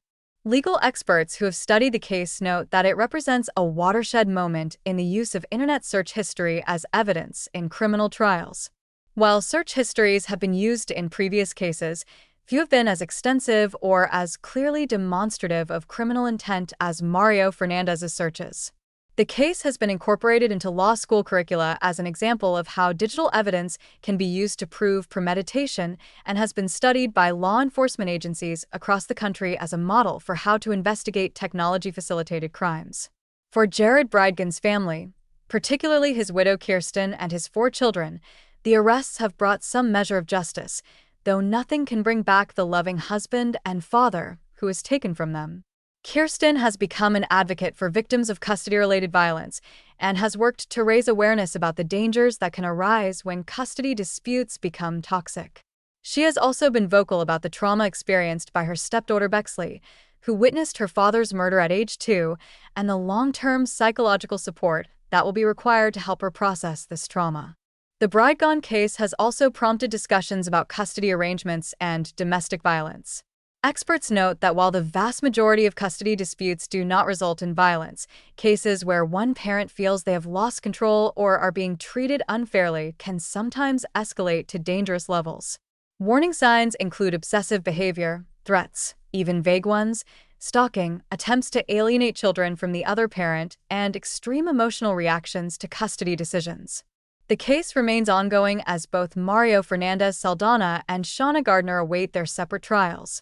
Henry Tenon, who pleaded guilty in exchange for his cooperation, was sentenced to 18 years in prison and will be required to testify at both trials.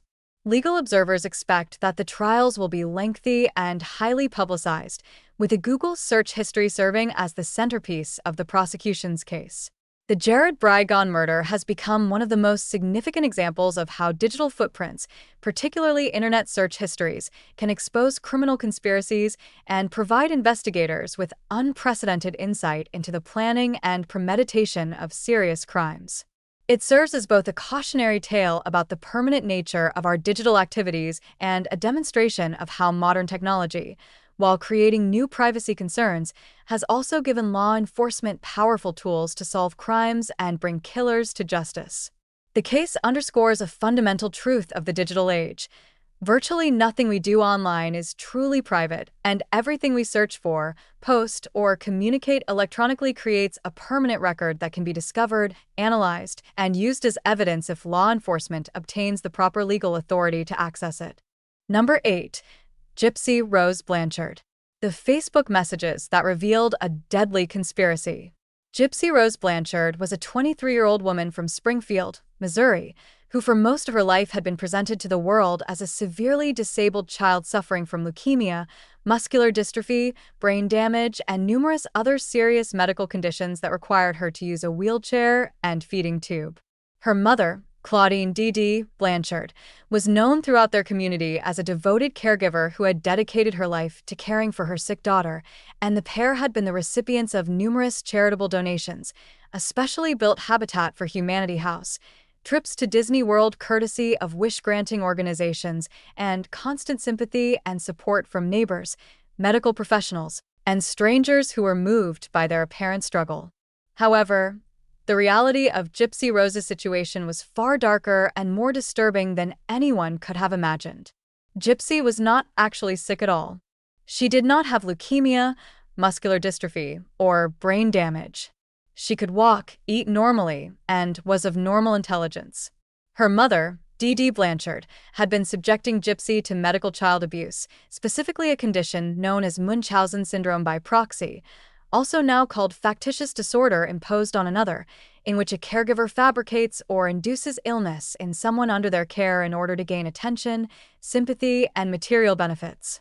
For Gypsy's entire life, Dee had convinced doctors that Gypsy suffered from multiple severe conditions, had subjected her to unnecessary surgeries and medical procedures, forced her to use a wheelchair despite being able to walk, shaved her head to make her appear to be undergoing chemotherapy, and controlled every aspect of her life through a combination of physical abuse, psychological manipulation, and complete social isolation. By 2015, Gypsy was in her early 20s but was still being presented as a teenager, as Dee had lied about her age and even falsified her birth certificate to make her appear younger. Gypsy was not allowed to leave the house without Dee's supervision, was not permitted to have friends or romantic relationships, and was completely cut off from the outside world except for carefully controlled interactions at medical appointments and charity events. However, Dee Dee had made one critical mistake. She had given Gypsy access to the internet, believing she could monitor and control her daughter's online activities. What Dee Dee didn't realize was that Gypsy had created secret social media accounts, including a Facebook profile under a fake name, and had begun connecting with people online, including men who showed her the romantic attention she desperately craved but had been denied her entire life. In 2012, Gypsy created a Facebook account using the name Ruby Jean and began cautiously exploring social media, careful to avoid posting anything that might alert her mother to her activities. Through Christian dating websites and Facebook groups, she eventually connected with Nicholas Gojon, a 23-year-old man from Big Bend, Wisconsin, who had his own significant psychological issues, including autism spectrum disorder and a fascination with violent and disturbing content. Gypsy and Nicholas began an online relationship that quickly became intense and all-consuming. They communicated primarily through Facebook messages, often exchanging hundreds of messages per day. Gypsy confided in Nicholas about her true situation, explaining that she was not actually sick and that her mother had been abusing her and forcing her to pretend to be disabled. Initially, Nicholas was skeptical, but as Gypsy provided more details and even sent him photos of herself standing and walking when Dee Dee wasn't watching, he began to believe her story. The Facebook messages between Gypsy and Nicholas, later recovered by investigators, documented the evolution of their relationship from an innocent online romance into a dark conspiracy to murder Dee Dee Blanchard. The messages showed that Gypsy was desperate to escape her mother's control and believed that Dee Dee would never allow her to leave or live a normal life. As their relationship progressed, Gypsy and Nicholas began discussing ways to be together, and these discussions eventually turned toward eliminating the obstacle that stood between them, Dee Dee. The Facebook messages became increasingly explicit about their plans. In one message from March 2015, Gypsy wrote to Nicholas, "I wish she would just die. Then we could be together." Nicholas responded, "If that's what you really want, I can make it happen. I would do anything for you." Over the following weeks, the messages showed them planning Dee Dee's murder in detail. They discussed methods, timing, and logistics. Nicholas suggested using a knife because it would be quiet and wouldn't alert neighbors. Gypsy provided information about her mother's routine, when she would be most vulnerable, and how Nicholas could enter the house without being detected. The messages also revealed that Gypsy had sent Nicholas money that she had stolen from Dee Dee to purchase a bus ticket from Wisconsin to Springfield. In early June 2015, the planning reached its final stages. Facebook messages showed Nicholas telling Gypsy that he had purchased his bus ticket and would arrive in Springfield on June 13, 2015. Gypsy responded with a mixture of excitement and apprehension, writing, "I'm scared, but I know this is the only way I'll ever be free." She provided Nicholas with detailed instructions on how to find her house and told him to wait until after midnight when Dee Dee would be asleep. On June 13, 2015, Nicholas Gojon arrived in Springfield and took a taxi to a location near the Blanchard residence. He waited at a nearby restaurant until after midnight, exchanging Facebook messages with Gypsy to coordinate the timing. At approximately 2 a.m. on June 14, 2015, Gypsy unlocked the front door of the house, allowing Nicholas to enter quietly. She then retreated to the bathroom and hid, unable to witness what was about to happen but fully aware of the plan they had devised together. Nicholas crept into Dee Dee's bedroom where she was sleeping peacefully, completely unaware of the danger she was in. Following the plan he and Gypsy had discussed in their Facebook messages, Nicholas pulled out a knife he had brought with him and brutally stabbed Dee Dee Blanchard 17 times in her back while she lay in bed. The attack was savage and prolonged, with Dee Dee briefly waking and attempting to fight back, but she was quickly overpowered and died from massive blood loss and organ damage within minutes. After the murder was complete, Nicholas found Gypsy still hiding in the bathroom. According to later testimony, they then engaged in sexual activity in Gypsy's bedroom while Dee Dee's body lay just down the hallway, a disturbing detail that would shock investigators and the public when it became known. Afterward, Gypsy packed a small bag of belongings, including some of the cash that Dee Dee had hidden around the house from charitable donations, and the pair fled the residence, taking a taxi to a bus station where they purchased tickets to Wisconsin. Before leaving Springfield, however, Gypsy made a critical error that would lead to the rapid discovery of the crime and their subsequent arrest.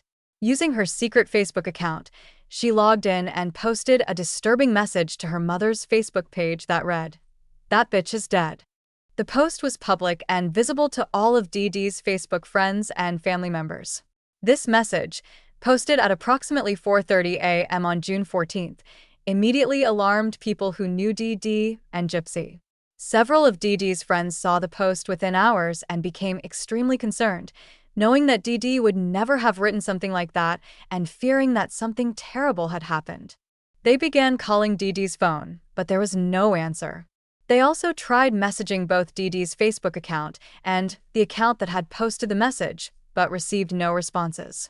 By mid-morning on June 14th, concerned friends and neighbors contacted the Greene County Sheriff's Office and requested a welfare check at the Blanchard residence. When deputies arrived at the house at approximately 1 p.m., they knocked on the door but received no response. Neighbors reported that they hadn't seen Dee Dee or Gypsy since the previous day, which was unusual since Dee Dee typically took Gypsy outside in her wheelchair daily. Deputies forced entry into the home and immediately noticed that the house was in disarray, with items scattered around and signs of a struggle. As they moved through the residence, they discovered Dee Dee Blanchard's body on her bed, covered with a blanket but clearly deceased, lying in a large pool of blood. The scene was immediately secured as a homicide, and investigators noticed that Gypsy Rose, who everyone believed was severely disabled and dependent on her mother for survival, was missing from the residence. This triggered an immediate and intensive search, as investigators initially feared that whoever had killed Dee Dee had also kidnapped Gypsy, possibly harming her as well. The assumption was that Gypsy, being in a wheelchair and supposedly unable to care for herself, was in grave danger. The Greene County Sheriff's Office immediately issued a missing person alert for Gypsy Rose Blanchard, describing her as a vulnerable adult who required medical care and was believed to have been abducted. The case quickly gained media attention, with local and then national news outlets covering the story of the murdered caregiver and her missing disabled daughter. However, the investigation took an unexpected turn when detectives began examining Dee Dee's computer and social media accounts. They discovered the disturbing Facebook post that had been made to Dee Dee's page in the early morning hours after the murder. Detectives immediately recognized that the tone and content of the post seemed inconsistent with Dee Dee's personality and communication style. Working with Facebook's law enforcement response team, investigators obtained detailed information about the account that had made the post, including IP addresses, login locations, and associated accounts. This analysis revealed that the post had been made from an account registered to Ruby Jean, and further investigation showed that this account had been created and used by someone using devices connected to the Blanchard residence's internet connection. Detectives began examining the Ruby Jean account's activity and discovered the extensive message history between this account and an account belonging to Nicholas Gojohn in Wisconsin. As they read through thousands of Facebook messages spanning more than 2 years, the true nature of Gypsy and Nicholas's relationship became clear, as did their conspiracy to murder Dee Dee Blanchard. The messages provided a complete roadmap of the crime, including the planning, the motivation, and the execution. Detectives also discovered messages sent after the murder in which Gypsy told Nicholas that they needed to act normal and that she would meet him in Wisconsin where they could be together. On June 15, 2015, just one day after Dee Dee's body was discovered, detectives traced Nicholas Gojohn's location to his mother's house in Big Bend, Wisconsin. Local law enforcement in Waukesha County conducted surveillance and observed Nicholas and a young woman matching Gypsy's description entering and leaving the residence. When officers approached to make contact, they found both Nicholas Gojohn and Gypsy Rose Blanchard at the home. Gypsy was not in a wheelchair, was not bald, and appeared to be in perfect health, walking and communicating normally. This was the first indication to investigators that something was very wrong with the narrative they had been operating under regarding Gypsy's supposed disabilities. Both Nicholas and Gypsy were taken into custody and transported to separate interrogation rooms. During her initial interview, Gypsy shocked detectives by providing a detailed confession to her role in planning and facilitating her mother's murder.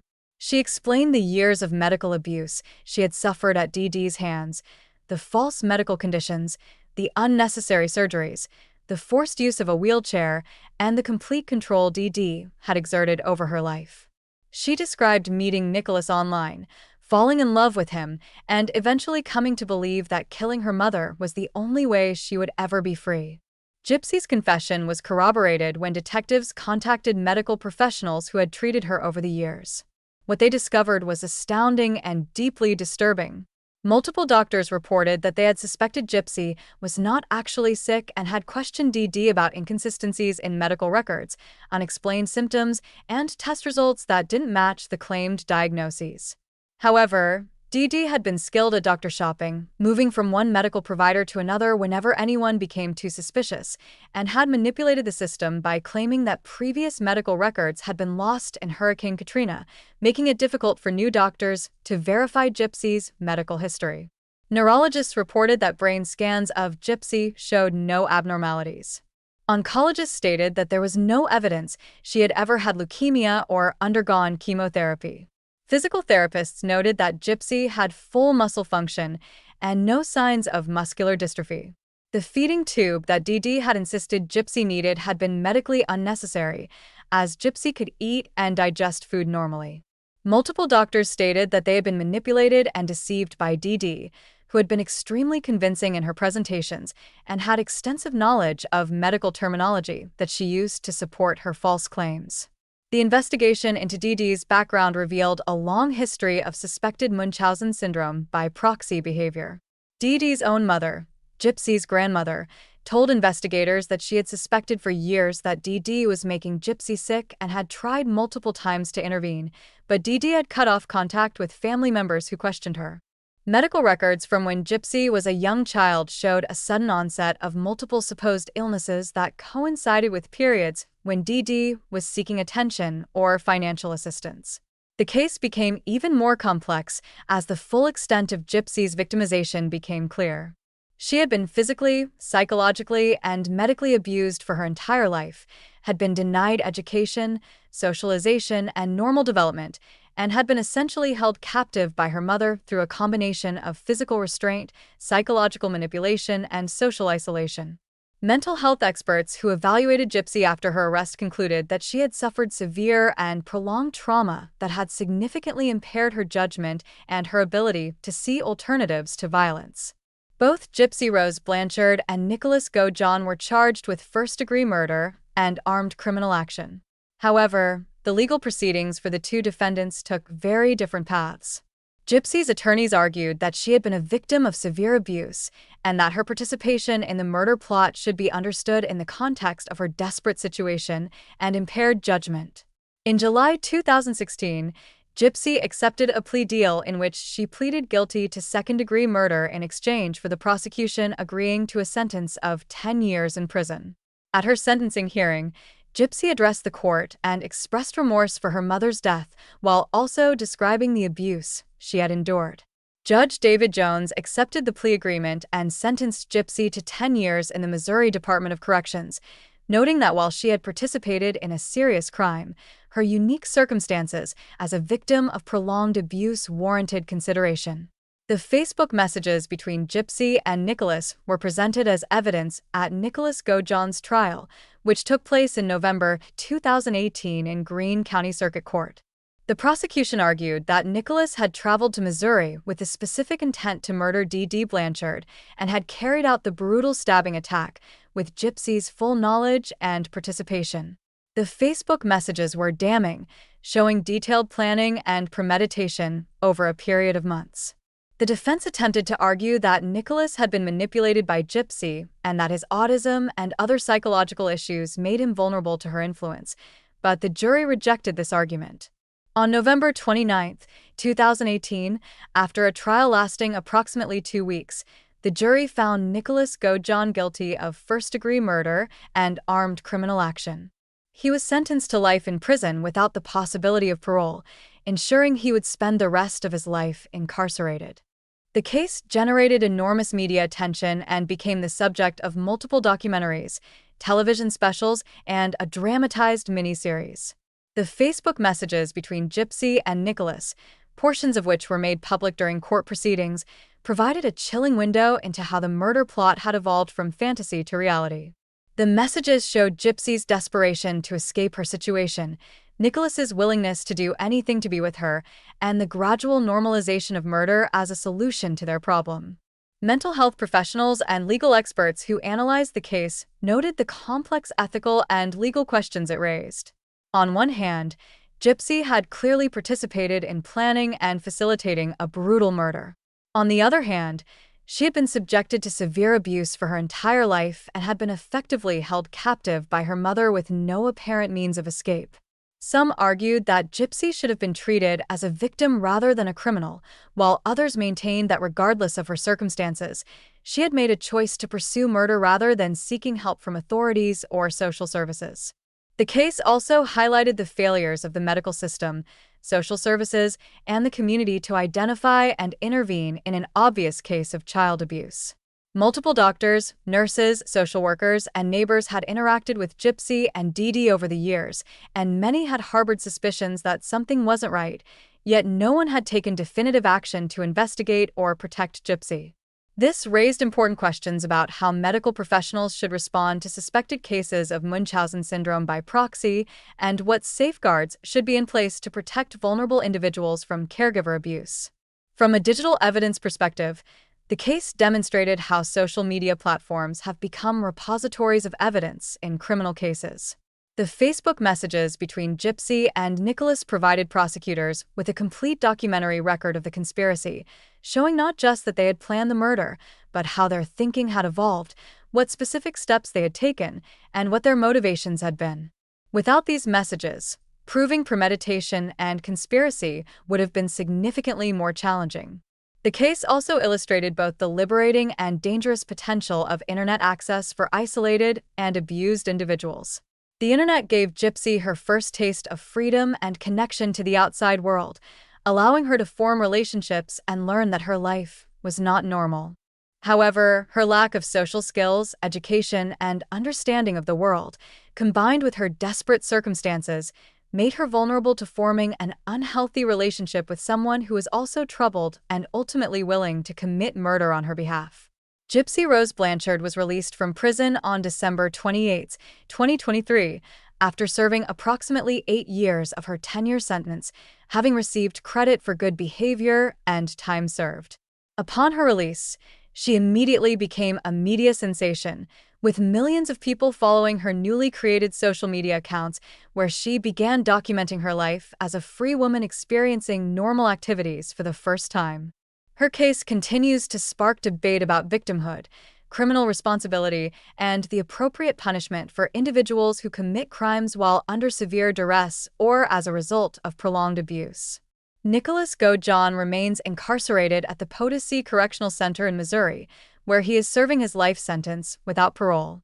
He has filed appeals arguing that his trial attorneys provided ineffective assistance of counsel and that his autism and other psychological conditions were not adequately considered by the jury, but these appeals have been unsuccessful thus far. The Gypsy Rose Blanchard case remains one of the most widely discussed and analyzed criminal cases of the 21st century, in large part because the Facebook messages between her and Nicholas Gojon provided such an unprecedented and intimate look at how a murder conspiracy develops. The messages transformed what might have been a relatively straightforward murder case into a cultural phenomenon that forced society to grapple with difficult questions about abuse, victimhood, agency, and justice.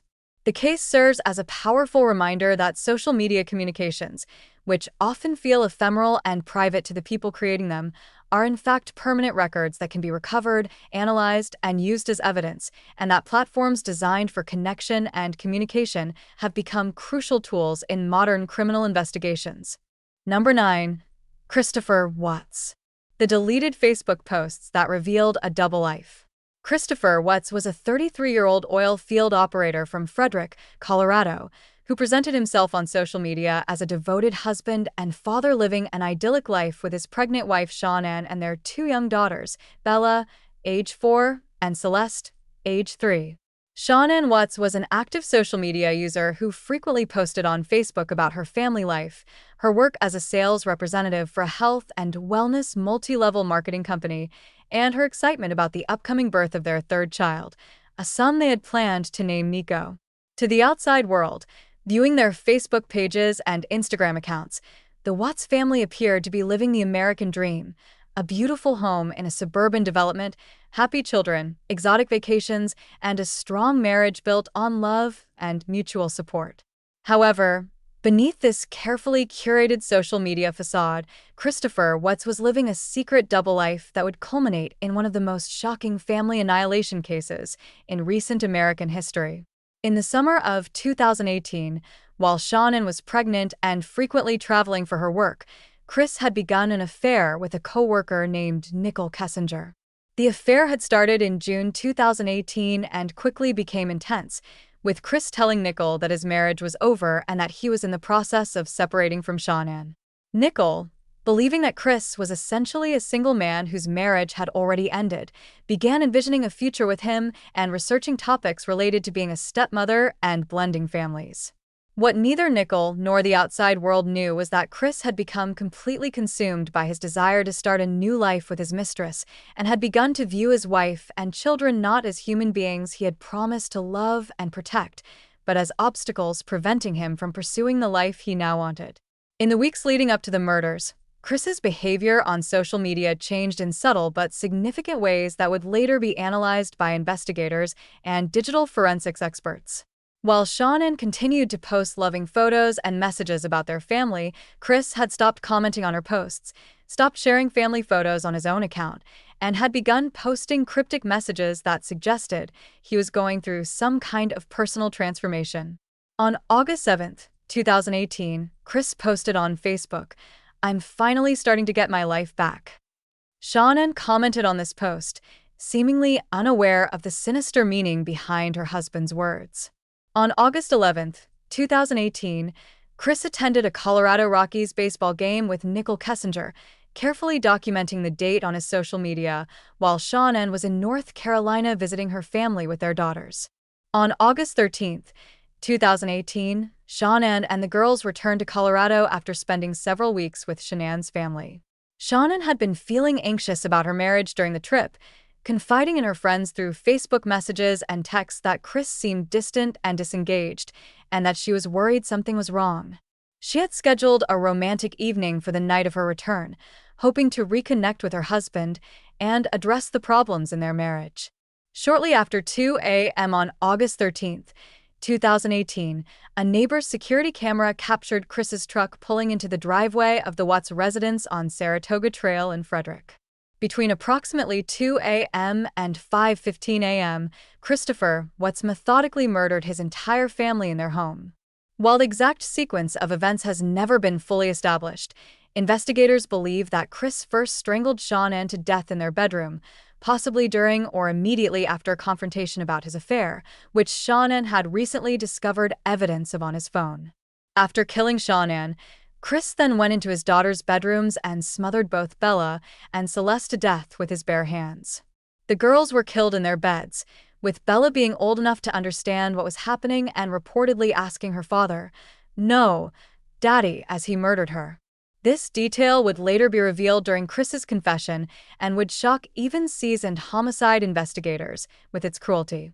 After murdering his family, Chris loaded their bodies into his work truck, drove to a remote oil field site operated by his employer, Anadarko Petroleum, and disposed of their remains in a grotesque and calculated manner. He buried Shannon's body in a shallow grave and dumped the bodies of his daughters into oil tanks filled with crude oil, apparently believing that the oil would accelerate decomposition and make the bodies more difficult to identify. He then returned home, cleaned up evidence of the murders, and prepared to report his family missing. At approximately 12:10 p.m. on August 13th, 2018, Chris called the Frederick Police Department to report that Shannon and their daughters were missing. He claimed that Shannon had returned home from her trip the previous night, but when he woke up that morning, she and the girls were gone. He stated that he had tried calling Shannon's phone multiple times but received no answer, and that he was worried something had happened to them.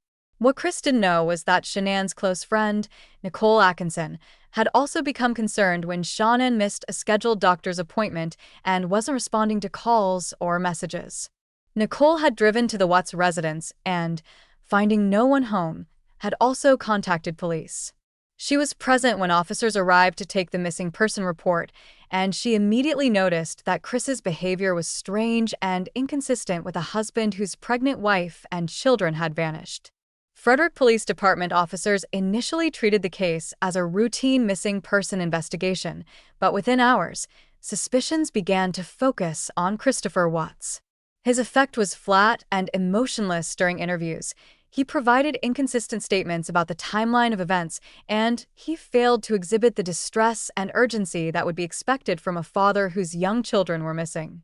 More importantly, the security camera from the neighbor's house, which had a view of the Watts home's front door and driveway, showed Chris loading several items into his truck in the early morning hours, but did not show Shannon and the girls leaving the house at any time.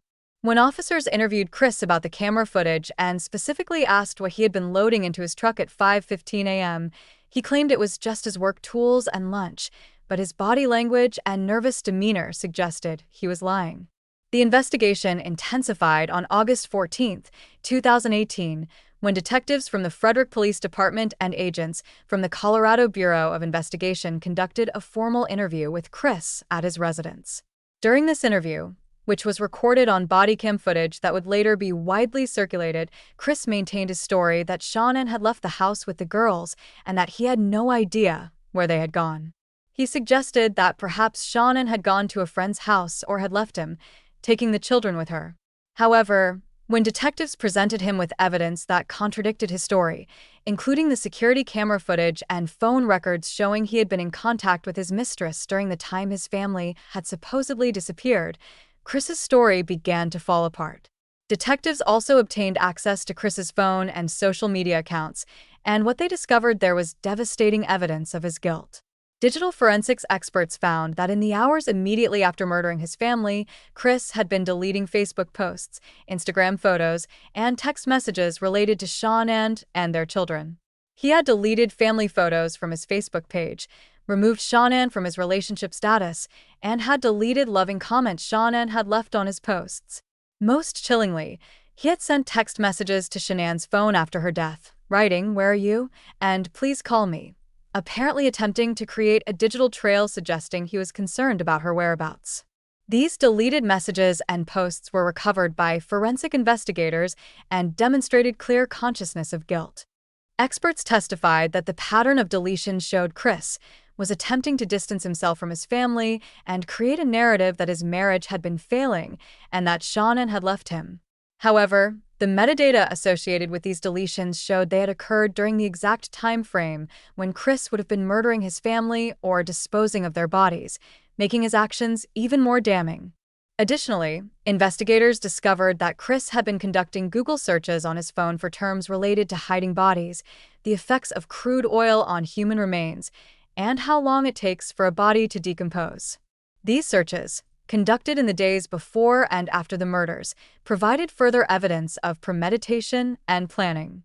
On August 15, 2018, less than 48 hours after initially reporting his family missing, Christopher Watts was arrested and charged with 3 counts of first-degree murder after deliberation, 2 counts of murdering a child under 12 years of age, 1 count of unlawful termination of a pregnancy, and 3 counts of tampering with a deceased human body. Later that same day, the bodies of Shannon, Bella, and Celeste were recovered from the oil field site where Chris had disposed of them. The discovery of the girls' bodies inside the oil tanks was particularly horrific, as the crude oil had preserved their remains in a grotesque manner that made the recovery process extremely difficult and traumatic for the investigators involved. Following his arrest, Chris initially maintained his innocence, claiming that Shannon had killed the girls after he told her he wanted a separation, and that he had killed Shannon in a rage after discovering what she had done. This story was quickly debunked by autopsy results and forensic evidence that contradicted his claims. On November 6, 2018, facing overwhelming evidence, including the deleted social media posts, GPS data placing him at the oil field site, security camera footage, and his own inconsistent statements, Christopher Watts pleaded guilty to all charges in exchange for prosecutors agreeing not to seek the death penalty. During his plea hearing, he provided a detailed confession to murdering Shayna and the girls, though his account of the murders continued to minimize his responsibility and blame Shayna for creating conflict in their marriage. On November 19, 2018, Judge Marcelo Kopkow sentenced Christopher Watts to 5 life sentences without the possibility of parole, plus an additional 48 years for the unlawful termination of Shayna's pregnancy and 84 years for tampering with the bodies of his victims, all to be served consecutively, ensuring he would die in prison. In his sentencing remarks, Judge Kopkow called the murders perhaps the most inhumane and vicious crime I have handled in my career, and noted that Chris had betrayed the most fundamental trust by murdering the people who loved and depended on him most. The Watts family murders became one of the most widely covered true crime cases in recent history, in part because the contrast between the image Chris and Shayna had projected on social media and the horrific reality of what Chris had done was so stark and disturbing. The case sparked widespread discussion about the performative nature of social media, the way people curate idealized versions of their lives online while hiding serious problems, and the danger of assuming that what appears on social media reflects reality. Digital evidence played a crucial role in the investigation and prosecution of Christopher Watts. The deleted Facebook posts and Instagram photos provided clear evidence of his consciousness of guilt and his attempts to rewrite the narrative of his marriage. The Google searches showed premeditation and planning. The text messages sent to Shayna's phone after her death demonstrated his attempts to create a false alibi. The GPS data from his phone and vehicle tracking system placed him at the oil field site at the exact time the bodies were being disposed of. Cell phone records showed he had been in contact with his mistress throughout the period when he was murdering his family and disposing of their bodies. Social media analysts who studied the case noted that Chris's Facebook and Instagram activity in the weeks before the murders showed a clear pattern of distancing himself from his family. While Shayna continued to post loving messages and photos, Chris had stopped engaging with her posts, had stopped posting family photos, and had begun posting content that suggested he was focused on his individual identity rather than his role as a husband and father. In retrospect, these changes in social media behavior could be seen as warning signs of his emotional detachment from his family, though at the time they seemed like minor shifts that could have been explained by many factors. Shayna's social media posts from the weeks before her death have been analyzed extensively and show that she was clearly aware something was wrong in her marriage and was desperately trying to save it. In Facebook messages to friends, she expressed confusion and hurt over Chris's changed behavior and his emotional distance. She posted photos and messages celebrating their relationship, apparently hoping to remind Chris of what they had built together. In one particularly poignant post made just days before her death, Shayna wrote, "I missed holding you and snuggling with you. I missed eating with you, watching TV with you. I missed smelling you in the sheets. I missed talking to you in person. I missed everything about you." The post was accompanied by a photo of Chris, and while Shayna's friends left supportive comments, Chris himself did not respond, a detail that later seemed deeply significant. The case prompted widespread discussions about intimate partner violence and family annihilation, a specific type of crime in which one family member, almost always the father, murders the entire family. Experts note that family annihilators typically fall into several categories, but Chris Watts fit the profile of a self-centered annihilator who kills his family because they are perceived as obstacles to a desired new life. The affair with Nicole Kessinger had apparently caused Chris to view his family not as people he loved but as impediments to the new relationship and lifestyle he wanted to pursue. The role of social media in the case extended beyond just the evidence against Chris. After the murders became public, internet sleuths and true crime enthusiasts conducted extensive analysis of the Watts family's social media presence, examining every post, photo, and comment for clues about what had really been happening in their marriage. Some of this amateur investigation was helpful to law enforcement, but much of it was intrusive and hurtful to Shayna's family, who were grieving the loss of a beloved daughter, granddaughter, sister, and mother while watching strangers dissect her life and marriage online. Christopher Watts is currently incarcerated at the Dodge Correctional Institution in Waupun, Wisconsin, where he was transferred for his own safety after receiving death threats from other inmates in Colorado. He has given several interviews from prison in which he has provided different versions of events and attempted to explain his actions, though he has never taken full responsibility for the calculated nature of his crimes. The case remains one of the most studied and discussed examples of family annihilation in modern criminology, and it serves as a powerful reminder that social media personas often bear little resemblance to reality, and that the perfect families we see online may be hiding unimaginable darkness behind their carefully curated facades. Number 10. Kaitlin Major. The Facebook post that reopened a cold case. Kaitlin Major was a 26-year-old mother from Moncks Corner, South Carolina, who in January 2008 was found dead alongside a railroad track with her 10-month-old daughter River Lynn in what was initially ruled a murder-suicide by local authorities. The Berkeley County Sheriff's Office concluded that Katie, who was 5 months pregnant with her second child at the time of her death, had placed River on the railroad tracks and then laid down beside her, where both were struck and killed by a freight train. Investigators at the time claimed that Katie had been suffering from postpartum depression and had been exhibiting concerning behavior in the days before her death, and they closed the case within days, determining that no foul play had occurred. Katie's husband, Aaron Major, supported this conclusion and told investigators that Katie had been struggling mentally and had been acting erratically. For 10 years, Katie's family, particularly her mother Vicki Hall, refused to accept the official ruling. Vicki insisted that her daughter had been happy, excited about her pregnancy, and had shown no signs of suicidal ideation. She repeatedly contacted the Berkeley County Sheriff's Office requesting that they reopen the investigation, but her pleas were dismissed. The case seemed destined to remain closed forever, with Katie Major remembered as a troubled young mother who had tragically killed herself and her infant daughter. However, in 2018, a decade after Katie and River's deaths, a series of Facebook posts and social media investigations by amateur sleuths and true crime enthusiasts began to uncover disturbing inconsistencies in the original investigation that would ultimately force authorities to reopen the case. Vicki Hall had never stopped seeking justice for her daughter and granddaughter, and in 2017, she created a Facebook page called Justice for Katie and River, where she posted information about the case, shared her doubts about the official ruling, and asked for help from anyone who might have information about what really happened that night in January 2008. The Facebook page slowly gained followers, and as more people became aware of the case details, questions began to emerge about the thoroughness and competence of the original investigation. True crime enthusiasts and amateur investigators began analyzing the original police reports, which Vicki had obtained through public records requests and shared on the Facebook page. What they discovered was shocking. The crime scene had not been properly secured or processed, crucial evidence had not been collected, witnesses had not been thoroughly interviewed, and the rush to judgment that Katie had committed murder-suicide seemed to be based more on Aaron Major's statements than on actual forensic evidence. Social media users began posting detailed analyses on the Justice for Katie and River Facebook page, pointing out specific inconsistencies and investigative failures.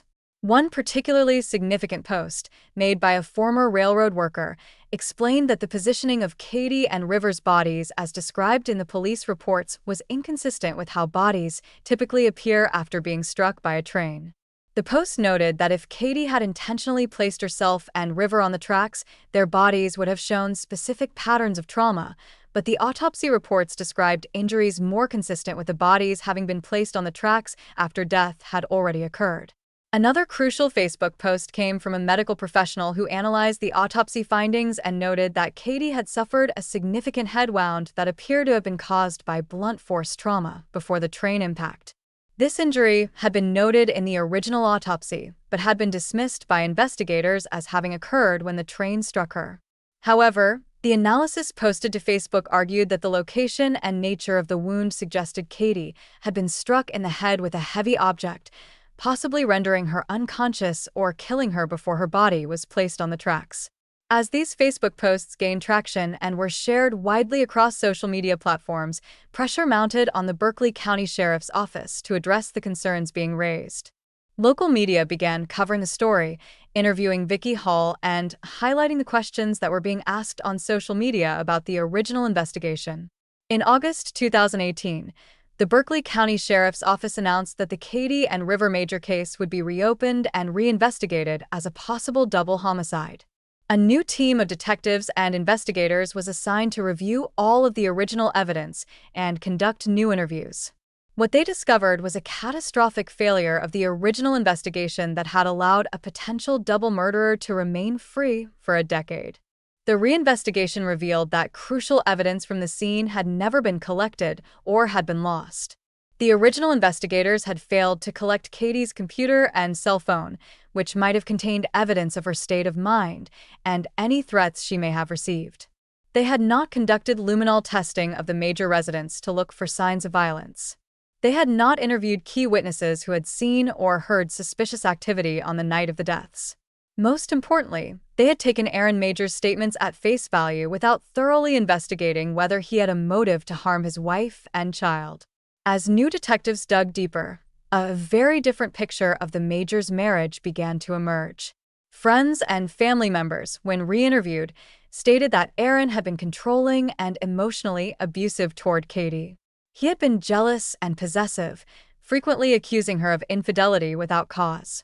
Several people reported that Aaron had not seemed genuinely grief-stricken after Katie and River's deaths, instead appearing oddly detached and eager to move on with his life. Financial records revealed that Aaron stood to receive life insurance payouts on both Katie and River. The new investigation also uncovered a critical piece of evidence that had been overlooked in 2008. Aaron Major had made numerous suspicious Google searches on his computer in the weeks before Katie's death, including searches for how long does it take for a train to stop, railroad schedule South Carolina, and how to make a death look like suicide. These searches, recovered through digital forensics, demonstrated consciousness of guilt and potential premeditation. Investigators also obtained Aaron's cell phone records from the night of Katie and River's deaths. The records showed that his phone had pinged off cell towers near the railroad tracks at the approximate time Katie and River would have been placed there, contradicting his statement to police that he had been home asleep. Text messages recovered from Katie's phone, which had eventually been located but had never been forensically examined during the original investigation, showed that she had been planning to leave Aaron and had confided in friends that she was afraid of how he might react. In one text message sent just 3 days before her death, Katie wrote to a friend, "I think Aaron might hurt me if I try to leave. I'm scared." Autopsy reports were re-examined by new forensic pathologists who concluded that the injuries to both Katie and River were more consistent with them having been killed elsewhere and their bodies then placed on the railroad tracks to stage a murder-suicide. Katie's head injury, in particular, was determined to have been inflicted before the train impact and was consistent with being struck with a blunt object like a hammer or pipe. River showed signs of having been suffocated or smothered before being placed on the tracks. The investigation also revealed that the original lead detective on the case had failed to follow basic investigative protocols and had apparently been influenced by his personal friendship with a member of Aaron Major's family. This conflict of interest had never been disclosed and had resulted in a rushed investigation designed to reach a predetermined conclusion rather than to uncover the truth. In March 2019, Aaron Major was officially named as a person of interest in the deaths of Katie and River Major. However, despite the mounting evidence against him, prosecutors faced significant challenges in bringing charges. The passage of 10 years had resulted in the loss of crucial physical evidence, and witnesses' memories had faded. Additionally, some of the most damning evidence, including the Google searches and cell phone records, had only been discovered because of the social media campaign that had forced the case to be reopened, raising questions about the admissibility and chain of custody of this evidence. As of 2024, Aaron Major has not been charged with any crime related to the deaths of Katie and River, though the investigation remains active and open. The Berkeley County Sheriff's Office has stated that they are continuing to build their case and are waiting for additional forensic analysis results before making a decision on whether to pursue charges. Vicky Hall continues to maintain the Justice for Katie and River Facebook page, which now has over 50,000 followers. She posts regular updates about the investigation and continues to pressure law enforcement to bring charges against the person she believes killed her daughter and granddaughter. The case has become a powerful example of how social media can be used to bring attention to potential miscarriages of justice and to force authorities to reconsider closed cases. The Facebook page created by Vicky Hall served as a gathering place for people who were troubled by the official narrative and provided a platform for crowdsourced investigation that ultimately uncovered the failures of the original investigation. However, the case also highlights some of the dangers and limitations of social media investigations. While the attention brought to the case through Facebook ultimately led to it being reopened, social media sleuths also spread unverified theories, harassed people peripherally connected to the case, and created an environment where rumor and speculation sometimes overshadowed facts. Some posts on the Justice for Katie and River page have had to be deleted because they contained false information or made unfounded accusations against individuals who had no connection to the deaths. Legal experts who have studied the case note that it demonstrates the growing power of social media to influence the criminal justice system for both good and ill. On the positive side, social media can bring attention to cases that might otherwise be forgotten, can crowdsource information and analysis, and can hold law enforcement accountable when investigations are inadequate. On the negative side, social media can spread misinformation, can result in trial by public opinion before charges are even filed, and can compromise investigations by making it difficult to seat impartial juries or by causing witnesses to alter their recollections based on information they've read online. The Katie and River Major case remains unresolved, but the fact that it was reopened and is now being actively investigated as a double homicide is a direct result of the social media campaign launched by Vicky Hall and supported by thousands of people who are convinced that justice had not been served. Whether this will ultimately result in charges being filed and a trial taking place remains to be seen, but the case has already served as a powerful demonstration of how Facebook and other social media platforms have fundamentally changed the relationship between the public, law enforcement, and the criminal justice system. For Vicky Hall, the fight for justice continues.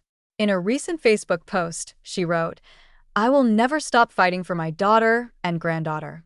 Social media gave me a voice when law enforcement wouldn't listen. Now the world knows their names, knows their story, and knows that they deserve justice. Whether it takes 1 more year or 10 more years, I will not rest until the person who killed them is held accountable."